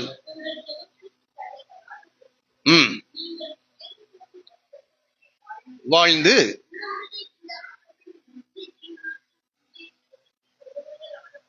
அவங்களும் எங்க வர்றாங்க, நித்திய ஜீவன். ரைட், ஓகேவா? அவர்களுக்கு செய்ய வேண்டிய கணத்தை செய்யுங்கள். நினைக்கிற வேதத்தை தவிர வேற எங்கேயும் இப்படி குடும்ப வாழ்க்கை குறித்து போதனை இருக்கிறதுக்கு வாய்ப்பு இல்லைன்னு நினைக்கிறேன். ஆண்டவர் தான் இந்த குடும்பம் என்ற அமைப்பை ஏற்படுத்தினதுனால அந்த குடும்பத்துக்கு தேவையான எல்லா ஆலோசனைகளையும் கர்த்தர் என்ன செய்திருக்கிறார், எழுதி வேத புத்தகத்துல கொடுத்திருக்கிறார். இந்த நிலையிலே குடும்பங்கள் காணப்பட வேண்டும் என்று தேவன் எதிர்பார்க்கிறார். சரி, ஓகே, இப்ப நம்ம இங்க வந்துருவோம். அப்பொழுது 24, 25, இது நிமித்தம் புருஷன் தன் தகப்பனையும் தன் தாயையும் விட்டு தன் மனைவியோட இசைந்திருப்பான், அவர்கள் ஒரே மாம்சமா இருப்பார்கள். அப்ப ஒரே மாம்சம்தான். இவன் என் எலும்பின் எலும்பும் என் மாம்சத்தின் மாம்சமா இருக்கிறார். ஆகவே அப்படி இருந்தாலும் அந்த குடும்பம் என்ற அமைப்புல செயல்படுகிற விதங்கள் என்னது வேற. ஆகவே அவளை கனம் பண்ணணும், அவளை பாதுகாக்கணும். இதை நிறைய சபையா கிறிஸ்து சபையை போஷித்து காப்பாற்றுகிறது போல என்று சொல்லுகிறார். புருஷனும் தன் மனைவியை என்ன செய்யணும், போஷித்து காப்பாற்ற வேண்டும் என்று சொல்லப்படுகிறது. இப்படி அநேக பொறுப்புகளை தேவன் இந்த குடும்பத்திலே கர்த்தர் என்ன செய்திருக்கிறார், ஏற்படுத்தி இருக்கிறார். சரி, இருக்கட்டும். 25வது வசனத்தை படித்து அடுத்த பகுதிக்கு நேரா போலாம். ஆதாமும் அவன் மனைவியும் இருவரும் நிர்வாணிகளாயிருந்தும் என்ன செய்யலையா, வெட்கப்படவில்லை என்று நாம் படிக்கிறோம். என்றால் அவர்கள் ஒரே மாம்சமா இருந்தார்கள். அவர்கள் அந்த வெட்கப்பட வேண்டிய நிலையிலே அவர்கள் இல்லை. சரி, இருக்கட்டும். இந்த குடும்பம் என்ற அமைப்பை தேவன் ஆண்டவர் ஏற்படுத்தி இருக்கிறார் இந்த 2வது அதிகாரத்துல. அதனால இந்த காரியங்களை, இந்த வசனங்களை எல்லாம் நாம் படிக்க வேண்டியவர்களாக நாம் காணப்படுகிறோம். சரி, இருக்கட்டும். நான் இதிலிருந்து இன்னொரு மிக முக்கியமான சத்தியத்தை நான் கொண்டு வரும்படி நான் விரும்புகிறேன். அதை படித்து விட்டு நாம இந்த செய்தியை நாம் நிறைவு செய்யலாம். ஆமா, தேவன் ஒரு பெரிய தோட்டத்தை, தேவன் இது வரைக்கும் நீங்க கவனிக்கலனாலும் பரவாயில்ல, இதை தயவு செய்து கவனிக்கும்படி, ஒரு பெரிய தோட்டத்தை உருவாக்கி மனிதனுக்கு தேவையான சகல விருட்சங்களையும் அவன் புசிப்புக்கு ஏற்ற சகலவித காரியங்களையும் அதுல ஏற்படுத்தி மனிதன் வாழ்வதற்கு தேவையான எல்லா காரியங்களையும் உண்டு பண்ணி இந்த ஆதாமை தேவன் சிருஷ்டித்து அந்த ஏதேன் என்னும் தோட்டத்திற்கு பண்படுத்தவும் பாதுகாக்கவும் என்ன செய்தார், அழைத்து வந்தார். இதை நல்லா கவனிங்க. ஒரு பெரிய தோட்டம், நான் தான் சொன்னேன், 4 ஆறுகள் ஓடுகிற தோட்டம், 4 ஆடு. அவனுக்கு தேவையான எல்லாவற்றையும் தேவன் உருவாக்கினார். எல்லாம் அவனுக்கு வைத்து ஒரு பெரிய பொறுப்பை அவனுக்கு என்ன செய்தார், கொடுத்தார். கொடுத்துட்டு இதுக்கு எல்லாத்துக்கும் என்ன செய்ப்பா, பேரிடு என்று சொன்னார். ஆதாமுக்கோ இன்னும் ஏற்ற துணை உண்டாகவில்லை. அதெல்லாம் நடந்துட்டு இருக்கப்ப அவனுக்கு அந்த உணர்வுகள் வருகிறது. அங்கே ஆண்டவர் அதை அறிகிறார். அவனுக்கு ஒரு ஏற்ற துணையை தேவன் என்ன செய்தார், ஏற்படுத்தியது. அது எப்படி ஏற்படுத்தினார் என்றால், ஆதாமுக்கு அயர்ந்த நித்திரையை உண்டு பண்ணினார். அயர்ந்த நித்திரை. ஒரு காலத்துல எல்லாம் இந்த சர்ஜரி, இன்றைக்கெல்லாம் ஆபரேஷன் பண்றாங்கல்ல, சர்ஜரி எப்படி நடத்தினாங்கன்னு நான் படிச்சிருக்கேன். அதுல படிக்கும்போது கை காலெல்லாம் என்ன செஞ்சிருவாங்களாம், இருக அந்த மரப்பலகையில கட்டிடுவாங்களாம். கட்டிட்டு அவன் கான்சியஸா இருக்கும் போதே, அவன் அறிவுபூர்வமா இருக்கும் போதே அவன் கையில வெட்டி இந்த எலும்புகளை கரெக்ட் பண்ணணும்னாலும் சரி, உள்ளுறுப்புகளை கரெக்ட் பண்ணணும், வெட்டி அந்த சர்ஜரி என்ன செய்வாங்களாம், செய்வாங்க. அவன் கான்சியஸா இருக்கும் போது எப்படி இருக்கும்னு யோசிச்சு பாத்துக்கங்க. ரொம்ப கொடூரமான இந்த வேத வசனத்தை படித்து பார்த்த பிறகுதான் ஆண்டவர் இப்படி சர்ஜரி பண்ணியிருக்கிறாருன்றது தெரிஞ்சுதான். இன்றைக்கு இந்த குளோரோஃபார்மா அதெல்லாம் கண்டுபிடித்தாங்க என்று சொல்றாங்க, அனஸ்தீசியா எல்லாம் கண்டுபிடித்தார்கள் என்று சொல்றாங்க. சரி, இருக்கட்டும். இப்போ ஆண்டவர் அவனுடைய விலா எலும்பிலே என்ன செய்த ஒரு சர்ஜரியை நடத்தி யாரை உண்டாக்குனாருங்க, ஏவாளை உண்டாக்கினார். இதுல ஒரு பெரிய சத்தியம், பெரிய உண்மை அடங்கி இருக்கு. முதல் மனிதனாகிய ஆதாம் பெரிய ஒரு ஒரு ஏதேன் தோட்டம், பாவமே இல்லாத, இன்னும் பாவமே செய்யல, அவங்க பாவமே இல்லாத ஒரு தோட்டத்துக்குள்ளாக அவன் வாழ்ந்து கொண்டிருந்தான். அந்த காலகட்டத்துல இந்த சர்ஜரியை நடத்தி ஏவாளை என்ன செய்தார், ஆண்டவர் உண்டாக்கி. இப்போ அதே தேவன் தமது குமாரனாகிய இயேசுவை இந்த பாவம் நிறைந்த இந்த உலகத்துக்கு என்ன செய்தார், அனுப்பி வைத்தார். எதுக்காக தெரியுமா, அவருக்கு ஒரு மனவாட்டியை தேவன் உண்டு பண்ணும்படியா. ஒரு அல்லையா சொல்லுவோமா? இங்க இதை நான் படித்து பார்க்கும் போது எனக்கு ரொம்ப ஆச்சரியமா இருந்த காரியம் என்னன்னா, பாவமே இல்லைங்க, அந்த இடத்துல ஆதாமை வைத்தார். அவனுக்கு தேவையான எல்லாவற்றையும் தேவன் உருவாக்கினார். ஆனால் இந்த பூமி இப்ப என்ன ஆயிடுச்சுன்னா சீர்கெட்டதாக மாறிவிட்டது. மனிதனுடைய நினைவுகளின் தோற்றம் எல்லாம் நித்தமும் பொல்லாததாய் மாறிவிட்டது. எங்கும் பொல்லாத காரியங்கள், மனுஷனுடைய எண்ணங்கள், தோற்றங்கள், சிந்தனைகள் எல்லாம் பாவம் நிறைந்ததாக மாறிவிட்டது. இப்ப பிதாவாகிய தேவன் தமது ஒரே பேரான குமாரனுக்கு ஏற்ற மனவாட்டியை உருவாக்கும்படி இன்னொரு பூமியை உருவாக்கலைங்க, இன்னொரு ஏதேனும் உருவாக்கல, பாவம் இல்லாத இன்னொரு பிரதேசத்தை உருவாக்காமல் எந்த உலகத்துக்கு அனுப்புறாரு, இந்த பாவம் நிறைந்த பிரச்சனைகள் உள்ள இந்த உலகத்திற்குள் அவரை என்ன செய்கிறார்? இது தாங்க ஆதியிலே வார்த்தை இருந்தது, அந்த வார்த்தை தேவனிடத்தில் இருந்தது, அந்த வார்த்தை தேவனா இருந்தது. அந்த வார்த்தை மாம்சமாகி கிருபையினாலும் சத்தியத்தினாலும் நிறைந்தவராய் நமக்குள். அவர் எதுக்காக வந்தார்னா, அவருக்கு ஏற்ற ஒரு துணையை தேடும்படியாக. எப்படி ஆதாமுக்கு தேவன் ஏற்படுத்தினார், அதே போல தேவன் தமக்கு ஒரு துணையை ஏற்படுத்தும்படியாக, தம்முடைய குமாரனுக்கு ஒரு துணையை ஏற்படுத்தும்படியாக இந்த பாவ உலகத்திற்குள் என்ன செய்தார்? அனுப்பினார். அதனால் அப்படிதான் வரும்போது இந்த மரியாளை தேவன் தெரிந்து கொள்ளுகிறார். மரியாளின் கர்ப்பத்திலே அவர் உருவாகிறார். அவர் ஏற்ற காலங்கள் வரும்போது இந்த பூமியிலே பிறக்கின்றார். கொஞ்சம் யோசிச்சு பாருங்க, எல்லாம் பாவங்க, பாவம் நிறைந்த உலகம். ஆனா அவர் 12 வயதிற்குள்ளாக வரும்போது தான் யார் என்பதை என்ன செய்கிறார்? நான் என் பிதாவுக்கு அடுத்தவர்களில் நான் இருக்க வேண்டாமா என்று கேட்கிறார். அப்போ 12 வயதிற்குள்ளாக தன்னை யார் என்று அவர் என்ன செய்தார்? புரிந்து கொள்ளுகிறார். இந்த பாவ மனிதனாக இந்த பூமியிலே இயேசு வெளிப்பட்டார். அடுத்த 30 வயது வரைக்கும் அவருடைய இந்த உலகத்தில் இருந்து அவருக்கு கொடுத்த பெற்றோருக்கு அவர் என்ன செய்தாராம்? கீழ்ப்படிந்திருந்தார். ஆனா இது கவனிங்க, பாவம் நிறைந்த ஒரு உலகம். தேவனுடைய கட்டளைகள்லாம் அவருக்கு நல்லா தெரியும். 12 வயதிலேயே நியாயப்பிரமாணத்தை எல்லாம் சொல்லி கொடுத்துட்டாங்க. அவர் மனிதனாக தான் வந்தாரு, எல்லா கட்டளைகளும் தெரியும். ஆனா ஆதாம் பாவம் செய்ததிலிருந்து ஒருவரும் தேவனுடைய கட்டளைகளுக்கு என்ன செய்யல? கீழ்ப்படியவே இல்லை. எல்லாரும் கட்டளைகளை மீறினார்கள். ஆனால் இவர் தேவனால் அனுப்பப்பட்டவராக, தேவனுடைய குமாரனாக இந்த பூமிக்கு வந்து ஒரு கட்டளையும் இல்லையா, மீறல. அவர் பாவம் செய்யல, அவர் பாவம் அறியாதவராக இருந்தார். அவர் அறியாத பாவமே அவருக்கு தெரியல, பாவம் செய்யாதவராக பரிசுத்தமாக. ஆனா இவருக்கு எதுல இருந்து பொண்ணு வேணும்? நம்ம சொல்றோம் அவங்க PhD படிச்சிருக்காங்க, அவங்களுக்கு ஒரு PhD மாப்பிள்ள இருந்தா பரவாயில்ல, நம்ம பாக்குறோம். நான் சொல்றது புரியுதுங்களா? ஆனா இவர் எங்க வர்றாரு? அவர் மகா பரிசுத்தர், பூரணர், சர்வ வல்லமையுள்ள தேவன். ஆனா எந்த உலகத்துக்கு அனுப்புறாரு? பாவம் நிறைந்த இந்த உலகத்திற்குள்ள அனுப்பி பார்த்தா எங்க பார்த்தாலும் என்னதான் இருக்குது. ஆண்டவர் கிட்ட வரும்போது பல நேரங்களிலே அவருடைய சிந்தனைகளை அவர் அறியுது. கொஞ்சம் யோசிச்சு பாருங்களேன். பூமியிலே அவர் சொல்றாரு, ஒருத்தனை வியாதிஸ்தனை ஓட்ட பிரிச்சு கீழே இறக்குறாங்க. அவனை பார்த்தோன்னே ஆண்டவருக்கு தெரியுது இவன் இந்த வியாதி எதனால வந்தது. ஆண்டு சொல்ல, உன் பாவங்கள், அவன் ரொம்ப நாளா அழுதுட்டு இருந்திருப்பான், தான் செய்த பாவங்களுக்காக மனம் வருந்தி இருப்பான். இப்ப அவனை தூக்கிட்டு வந்திருக்காங்க. இப்ப ஆண்டவர் அவனுடைய அந்த அந்த தேவனுக்கு ஏற்ற துக்கம் அவனுக்குள் இருந்ததுனால அவனை பார்த்து சொல்றாரு, உன் பாவங்கள் உனக்கு மன்னிக்கப்பட்டது. உடனே அங்க இருக்கிறவன் எல்லாம் பாவங்களை மன்னிக்க இவர் யார் அப்படின்னு கேக்குறாங்க. உடனே அவர் சிந்தனைகளை அறிந்து அவர் என்ன சொல்றாரு? பூமியிலே பாவங்களை மன்னிக்க மனுஷகுமாரனுக்கு அதிகாரம்.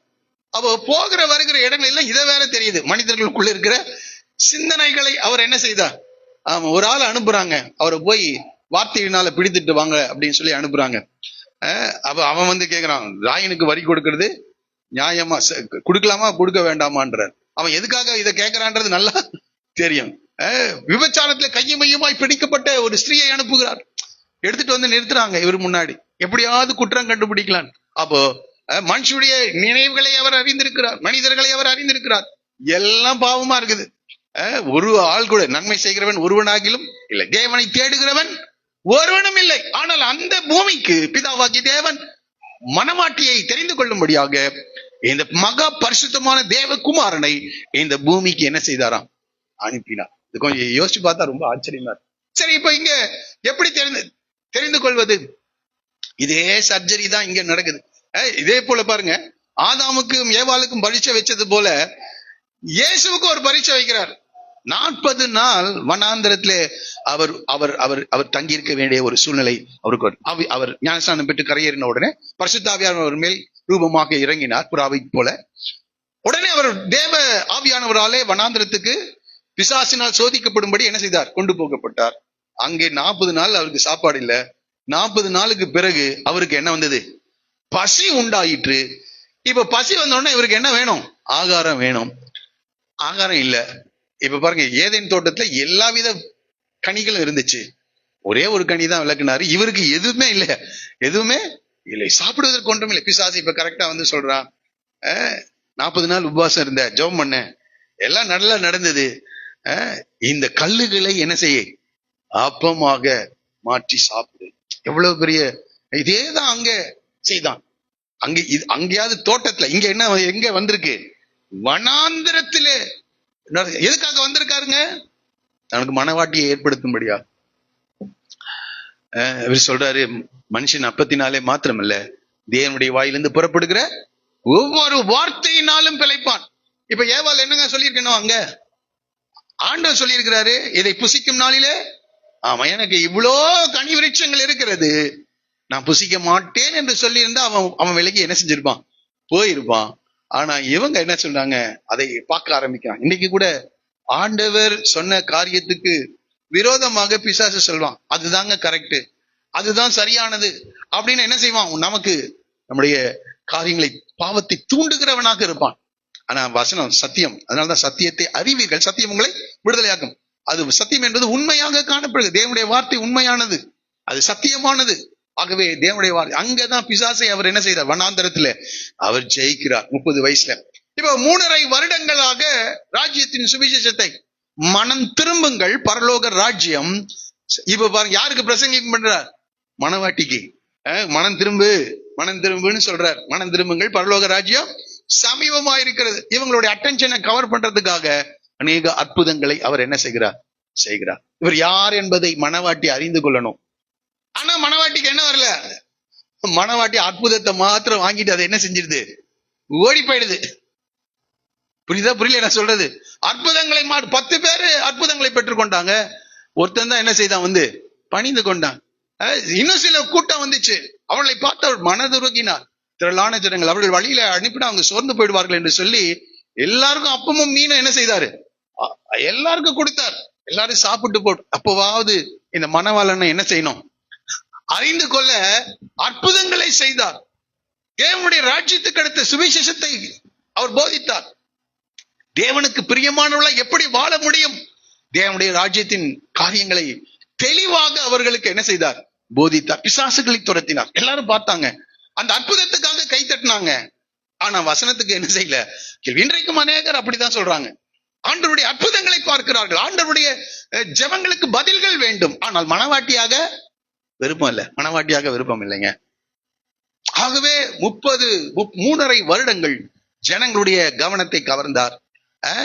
தேவனுடைய ராஜ்யத்தின் சுவிசேஷத்தை அவர்களுக்கு பிரசங்கித்தார். ஒண்ணும் நடக்கல.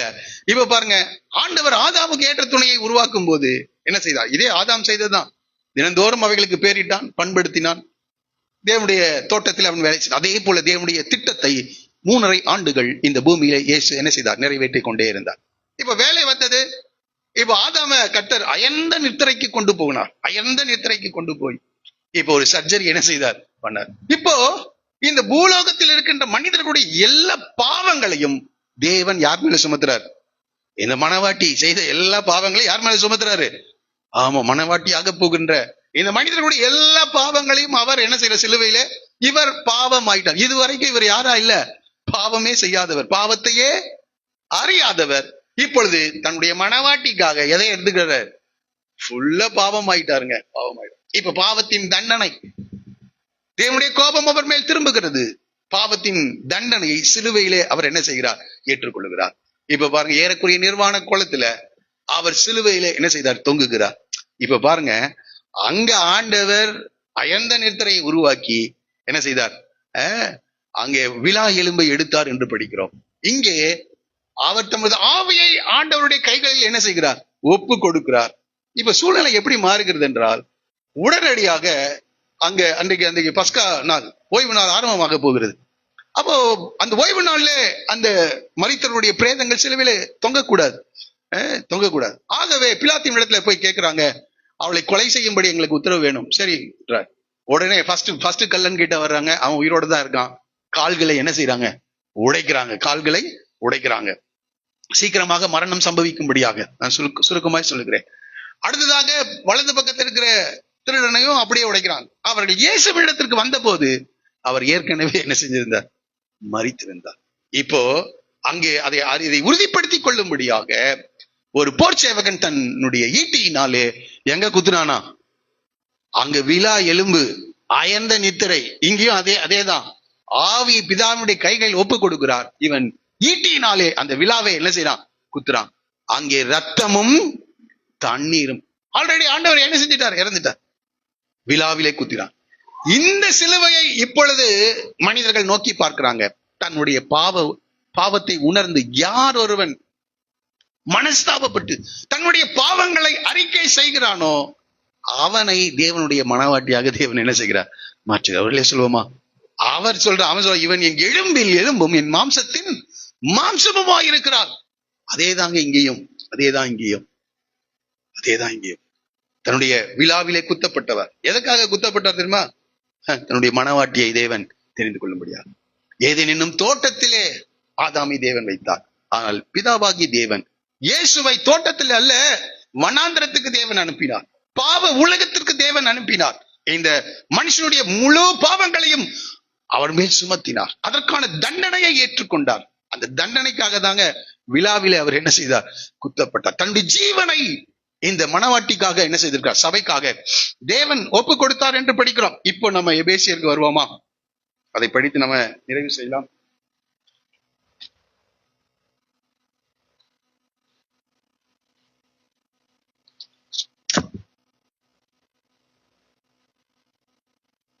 ஐந்தாவது அதிகாரம் 21வது வசனத்திலிருந்து நம்ம படிக்க போறோம்.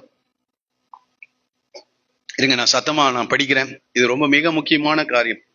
அநேக நேரங்களிலே இந்த கருத்தை நாம் புரிந்து கொள்ளாதவர்களா இருக்கிறோம். தெய்வ பயத்தோட ஒருவருக்கொருவர் கீழ்ப்படிந்திருங்கள். மனைவிகளே, கர்த்தருக்கு கீழ்ப்படிக்கிறது போல உங்கள் சொந்த புருஷருக்கு கீழ்ப்படிந்து, கிறிஸ்து சபைக்கு தலையாய் இருக்கிறது போல புருஷனும் மனைவிக்கு தலையாயிருக்கிறான். அவரே சரீரத்திற்கு இரட்சகராய் இருக்கிறார். ஆகையால் சபையானது கிறிஸ்துவுக்கு கீழ்ப்படுகிறது போல. இங்க 2 பாட்டு இருக்கு. ஒன்னு குடும்பத்தை பற்றி பேசுகிறார், இன்னொன்று சபை கிறிஸ்து என்ற நிலையில பேசுகிறார். சபையானது யாருக்கு கீழ்ப்படியணும்? கிறிஸ்துவுக்கு கீழ்ப்படுகிறது போல மனைவிகளும் தங்கள் சொந்த புருஷருக்கு என்ன செய்யணும்? அவ சபை தேவனுடைய பிள்ளைகள், மனவாட்டி என்ற நிலையில நான் பேசுகிறேன். ஏற்கனவே மனைவி என்ற நிலையில சொல்லிட்டேன். மனவாட்டி ஆகிய நாம் தலையாகிய கிறிஸ்துவுக்கு, மனவாளனாகிய கிறிஸ்துவுக்கு எந்த காரியத்திலேயும் என்ன செய்யணும்? கீழ்ப்படிந்திருக்கு. ஏதாவது காரியத்துல இல்ல. இன்னைக்கு சில மனைவிகள் ஏதாவது 1-2 என்ன செய்வாங்க? கீழ்ப்படிவாங்க.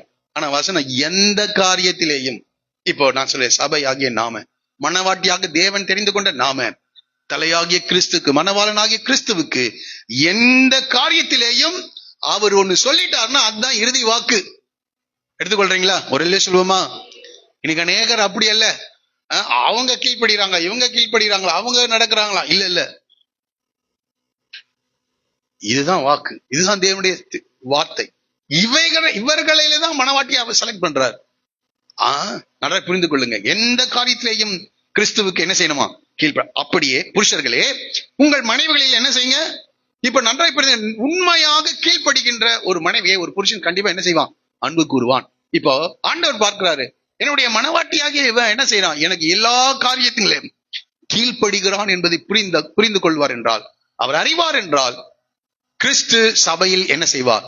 அன்பு கூறுவார். ஒவ்வொரு தனிப்பட்ட ரீதியில நான் மனிதர்களுடைய வாழ்க்கையில சொல்கிறேன். புருஷர்கள் பாருங்க, இங்க படிக்கிறோம், புருஷர்களே உங்கள் மனைவிகளில் என்ன செய்யுங்க? அன்பு. ஆண்டவர் இந்த கட்டளையை குடும்பத்துக்கு கொடுக்கின்றார். அப்ப ஆண்டவர் என்ன செய்வார்? நம்மில அன்பு கூறுவார். இதான் சொன்னேன், நீ கர்த்தருக்கு பிரியமானவன் என்று ஏனோக்கு எடுத்துக் கொள்ளப்படுவதற்கு முன்பதாகவே என்ன செய்தான்? சாட்சி பெற்றான். தானியேலை குறித்து சொல்றார், நீ மிகவும் பிரியமாகவே கேட்பதற்கு முன்பதாகவே கட்டளை வெளிப்பட்டது. இப்போ கீழ்ப்படிதல் ஒரு மனிதனுடைய, நாம் என்ன நினைக்கிறோம்? அவர் அற்புதங்களை செய்யட்டும் அப்புறம் கீழ்ப்படுகிறோம். இல்லைங்க, இந்த காலையில புரிந்து கொள்ளுங்க. நாம மட்டும் எல்லா காரியத்திலேயும் கர்த்தருக்கு நாம் கீழ்ப்படிய ஆரம்பிப்போம் என்றால் தேவன் நம்மில் அதிகமாக அன்பு கூறுவார். அதிகமாக அன்பு கூறுகிறவராய். அதான் நம்ம புருஷர்கள் உங்கள் மனைவியில் அன்பு கூறுங்கள். அப்படியே கிறிஸ்துவும் சபையில் என்ன செய்கிறாராம்? அன்பு கூர்ந்து தாம் அதை திருவசனத்தை கொண்டு தண்ணீர் முழுக்கினால் சுத்திகரி. இப்போ ஆண்டவர் அன்பு கூற என்ன செய்யறாராம்? இந்த மனவாட்டிய உருவாக்கணும்ல, அதுக்கு என்ன செய்யறாராம்? சபைக்கு திருவசனத்தை வெளிப்படுத்தி கொண்டே இருக்கிறார். இந்த வசனத்தை கொடுத்து என்ன செய்கிறாராம்? தண்ணீர் முழுக்கினால் சுத்திகரித்து பரிசுத்தம். ஆனா இந்த மனவாட்டி யாரு? பாவி, துரோகி, தேவனுக்கு புறம்பானவன். தேவன் கிட்டே என்ன செய்ய முடியாது, வர முடியாது. ஆனால் இந்த மனவாட்டியை உருவாக்கணும். எங்க இருந்தா உருவாக்கணும்? இந்த பாவ உலகத்துல இருந்து, இந்த பாவிகளுக்குள் இருந்துதான் என்ன செய்யணும், மனவாட்டியை உருவாக்கணும். ஆகவே சபையில அன்பு கூர்ந்து தமது வசனத்தை கொடுத்து தம் தண்ணீர் முழுக்கினால் சுத்திகரித்து, வசனம் என்கிற தண்ணீரினால் ஒவ்வொரு நாள் என்ன செய்கிறார், அதான் சொல்றாங்க, என்னுடைய உபதேசத்தினால் நீங்கள் இப்பொழுது சுத்தமாயிருக்கிறீர்கள் என்று சொல்லுகிறார். வசனத்தை கொடுத்து அவளை சுத்திகரித்து பரிசுத்தமாக்குகிறதற்கும் எது வரைக்கும் மாற்றாராம், கரை திரை முதலானவைகள் ஒன்றும் இல்லாமல் பரிசுத்தமும் பிழையற்றதுமான மகிமை உள்ள சபையாக அதை தமக்கு முன் நிறுத்திக் கொள்வதற்கும் தம்மை தாமே அதற்காக ஒப்பு கொடுத்தார் என்று சொல்லப்பட்டிருக்கிறது. கீழே நீங்க படிச்சு பாத்தீங்கன்னா 32வது வசனத்தை எல்லாரும் சேர்ந்து படிப்போமா? இந்த ரகசியம் பெரியது, நான் கிறிஸ்துவை பற்றியும் சபையை பற்றியும் யாரை பற்றி சொல்றேன் நானு? கிறிஸ்துவை பற்றியும் சபையை பற்றி. எதை? நான் தன்னையே ஒப்பு கொடுத்தாருங்க ஒரு மனவாட்டியை உருவாக்க முடியாது. அவள் மனவாட்டி இடத்துல அன்பு கூறு, சபையின் இடத்துல அன்பு கூர்ந்தார். அன்பு கூறுகிறதுனால திருவசனத்தை கொடுக்கிறார். வசனத்தினால நம்மை சுத்திகரித்து கரை திரை பிள்ளைகள் ஒன்றும் இல்லாமல் பரிசுத்தமாக்குகிறதற்கும் பிழையற்றதுமாகிய சபையை உருவாக்க விரும்புகிறார். எதிலிருந்து? பாவம் நிறைந்த இந்த உலகத்திலிருந்து உருவாக்கி, இவ ஒரு நாள் வருவார் மத்திய ஆகாயத்திலே, ஆண்டவர் வெளிப்படும் போது இந்த பூர்ணராக்கப்பட்ட பரிசுத்தவான்கள் மனவாட்டியாக எடுத்துக்கொள்ளப்படுவார்கள். அவன் சொன்னான்ல, ஆதாம் சொன்னான், இவள் என் எலும்பின் எலும்பும் என் மாம்சத்தின் மாம்சம். இப்ப 1 யோவான் 3ஆம் அதிகாரம் 2-3. பிள்ளைகளே, இப்பொழுது நாம் தேவனுடைய வாசிங்க, நாம் இப்பொழுது தேவனுடைய பிள்ளைகளாய் இருக்கிறோம், இனி எவ்விதமா இருப்போம் என்று இனியும் வெளிப்படவில்லை. ஆகிலும் அவர் வெளிப்படும் போது அவர் இருக்கிற வண்ணமாகவே நாம் அவரை தரிசிப்பதினால் இப்ப எப்படி மாறிடுவோமா? அவருக்கு ஒப்பா இருப்போம். எல்லாரும் அப்படியே எழுந்திருப்போமா? இது ரொம்ப மிக முக்கியமான காரியம். ஆண்டவருடைய வார்த்தைகள் ஆவியாயும் ஜீவனாயும் இருக்குது. ஆதாமுக்கு ஏற்ற துணை இன்னும் உருவாகல. ஆண்டவர் அவனுக்காக விலா எலும்பிலிருந்து ஒரு ஏற்ற துணை உருவாக்கினார். இன்றைக்கு இந்த பாவ உலகத்துல இயேசுவை தேவன் அனுப்பி கொடுத்ததற்கு ஒரே காரணம், கரை திரை முதலானவைகள் ஒன்றும் இல்லாமல் கரையற்றதும் பிழையற்றதுமான ஒரு மனவாட்டியை தேவன் உருவாக்க விரும்புகிறார். இந்த மனவாட்டி எப்படி இருக்கும்னா, எல்லா காரியங்களும் கர்த்தருக்கு கீழ்ப்படியணும். எல்லா காரியங்களும். இந்த காலை வேளை சில நிமிடங்கள் ஆண்டவரை பார்த்து சொல்லுங்க. நாம திருவிருந்து ஆராதனைக்கு அதுக்குதான் அவருடைய விழாவிலே அவருடைய சரீரம் ஒப்பு கொடுக்கப்பட்டது. அவருடைய ரத்தம் சிந்தினார். எதுக்காகன்னா, ஒரு மகிமையான ஒரு சபையை, மனவாட்டியை தேவன் உருவாக்கும்படியாக. ஹல்லேலூயா. நம்முடைய எல்லா பாவங்களையும் அவர் ஏற்றுக்கொண்டார். எல்லா பாவங்களுக்கான தண்டனைகளையும் அவர் சுமந்து விட்டார். இப்ப அவருக்கு தேவை ஒரு கரைதிரையற்ற ஒரு மனவாட்டி. இங்க இருக்கிற உங்களை பார்த்து ஆண்டவர் சொல்ற, உனக்காக என்னுடைய ஜீவனை கொடுத்திருக்கிறேன், உன்னில் நான் அன்பு கூறுகிறேன் என்று கர்த்தர் சொல்லுகிறார். ஆமா, நான் உன்னை போஷித்து பாதுகாக்கிறேன். ஒரு கணவன் தன் மனைவியை போஷித்து பாதுகாக்கிறது போல இங்க இருக்கிற ஒவ்வொருவரையும் கர்த்தர் போஷித்து இருக்கிறார். கடந்த வாரம் எனக்கு ஆகாரமே கிடைக்கல அப்படின்னு யாரும் சொல்ல முடியாது. போஷித்து கர்த்தர் பாதுகாத்து இருக்கிறார். ஒருவேளை நீங்க வேலை செய்யலாம், அந்த வேலையை கொடுத்தது, அந்த வேலையை செய்ய ஞானத்தை கொடுத்தது, மனிதர்கள் கண்களை இரக்கத்தையும் தயவையும் கொடுத்தது கர்த்தர். உன்னை போஷித்து தேவன் பாதுகாக்கிறார். எதுக்காகனா, அவருடைய விழாய் மாறும்படியாக, அவருடைய மனவாட்டியாக மாற்றும்படியாக வசனத்தை கொடுக்கிறார். இந்த கால வேளை ஆண்டவர் உன்னை பார்த்துதான் பேசுறாரு. நான் உன்னை நேசிக்கிறேன், நீ என்னுடையவளா இருக்கும்படி, என்னுடையவனா இருக்கும்படி உன்னை மற்ற ஜனங்களிடத்திலிருந்து நான் உன்னை பிரித்தெடுத்திருக்கிறேன். உனக்காக என்னுடைய ஜீவனையே கொடுத்தேன். ஆதாம் அயர்ந்த நித்திரை நேராக அவனை நடத்தினார். இயேசு தம்முடைய ஆவியை ஒப்பு கொடுத்தார். இப்பொழுது ரோம போர்ச்சேகன் விழாவிலே தன் ஈட்டியினாலே குத்தினானாம். அங்கே ரத்தமும் தண்ணீரும் புறப்பட்டது. இந்த காலையில் உன்னை பார்த்து, உனக்காக என்னுடைய ஜீவனை கொடுத்தேன். என்னுடைய விழா பிளக்கப்பட்டது. அந்த விழா எலும்பினாலதான் உன்னை உருவாக்கி இருக்கிறேன்ப்பா. உருவாக்கணும்னு விரும்புறேன். ஒரு மகிமையான ஒரு ஆசீர்வாதத்தை பரலோகத்தை உனக்காக வைத்திருக்கிறேன். ஆதாமுக்காகவே இந்த நல்ல ஏதேன் தோட்டத்தை உருவாக்கி இருப்பார் என்றால், ஆமா, ஆண்டவர் மனவாட்டிக்காக ஒரு பெரிய பாரடைஸ், ஒரு பரதீசை தேவன் உனக்காக ஏற்படுத்தி வைத்திருக்கிறார். ஒரு மகிமையான ஒரு இடம், ஒரு ஆசீர்வாதமான ஒரு இடம். நான் போய் உங்களுக்காக ஒரு ஸ்தலத்தை ஆயத்தம் பண்ணி, நான் ஆயத்தம் பண்ணின பின்பு நான் எங்கே இருக்கிறேனோ அந்த இடத்தில் நீங்களும் இருக்கும்படியாக நான் சீக்கிரம் வரப்போறேன்றார். எல்லாரும் ஹல்லேலூயா. ஆண்டவரை பார்த்து கொஞ்ச நேரம் ஜெபம் பண்ணுங்க. ஆண்டவரே, இந்த வசனத்துக்கு என்னை நான் ஒப்பு கொடுக்கிறேன். இந்த வசனத்துக்கு இங்க இருக்கிற ஒவ்வொருவரும் ஆண்டவருடைய மனவாட்டியா மாறணும். அது தேவனுடைய திட்டம், தேவனுடைய நோக்கம். அதற்கென்றே தேவன் உன்னை தெரிந்தெடுத்திருக்கிறார். ஹல்லேலூயா. அதற்கு தான் உனக்கு போஷிக்கிறார், உன்னை அன்பு கூறுகிறார்.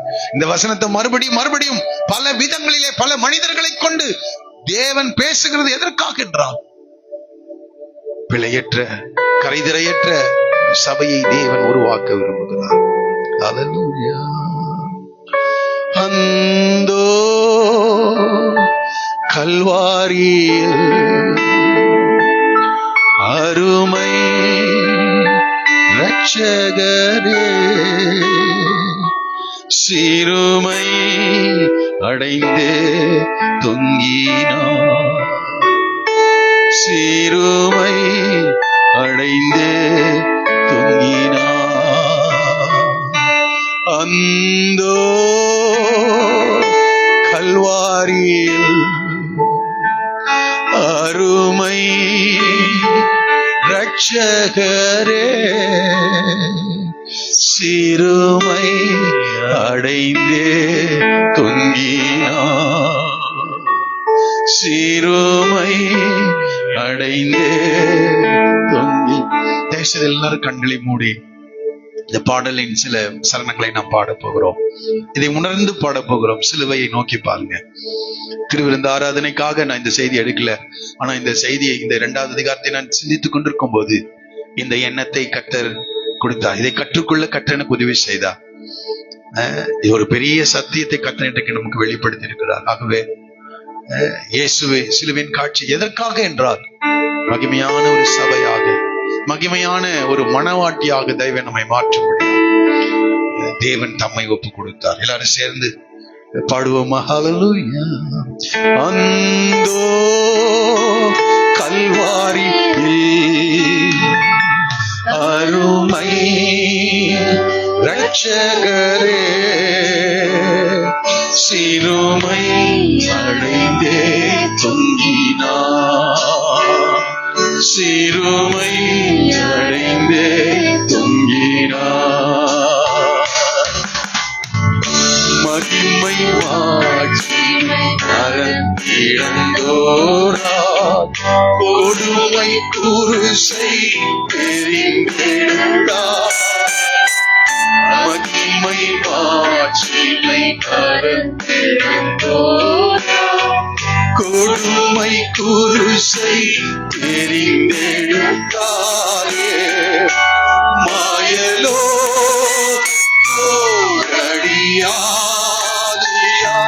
தூய கல்வாரியின் அன்பை அங்கிடவே, மாயலோ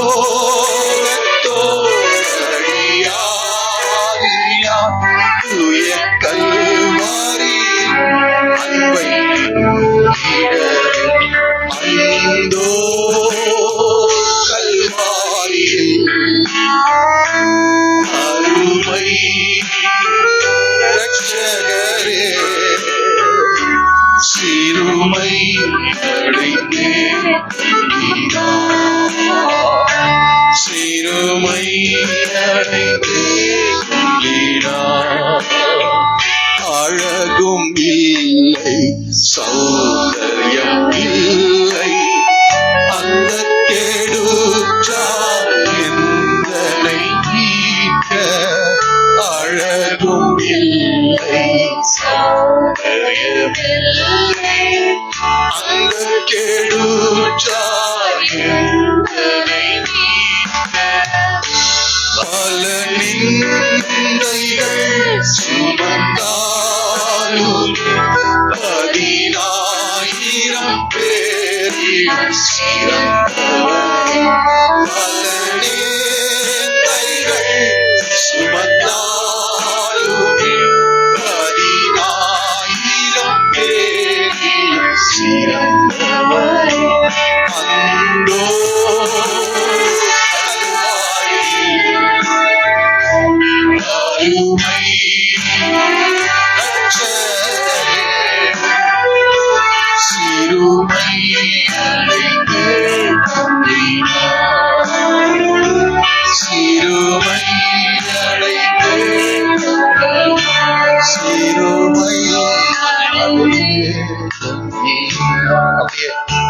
நிலையில் அமர்ந்திருக்கும்படி கேட்கிறேன்.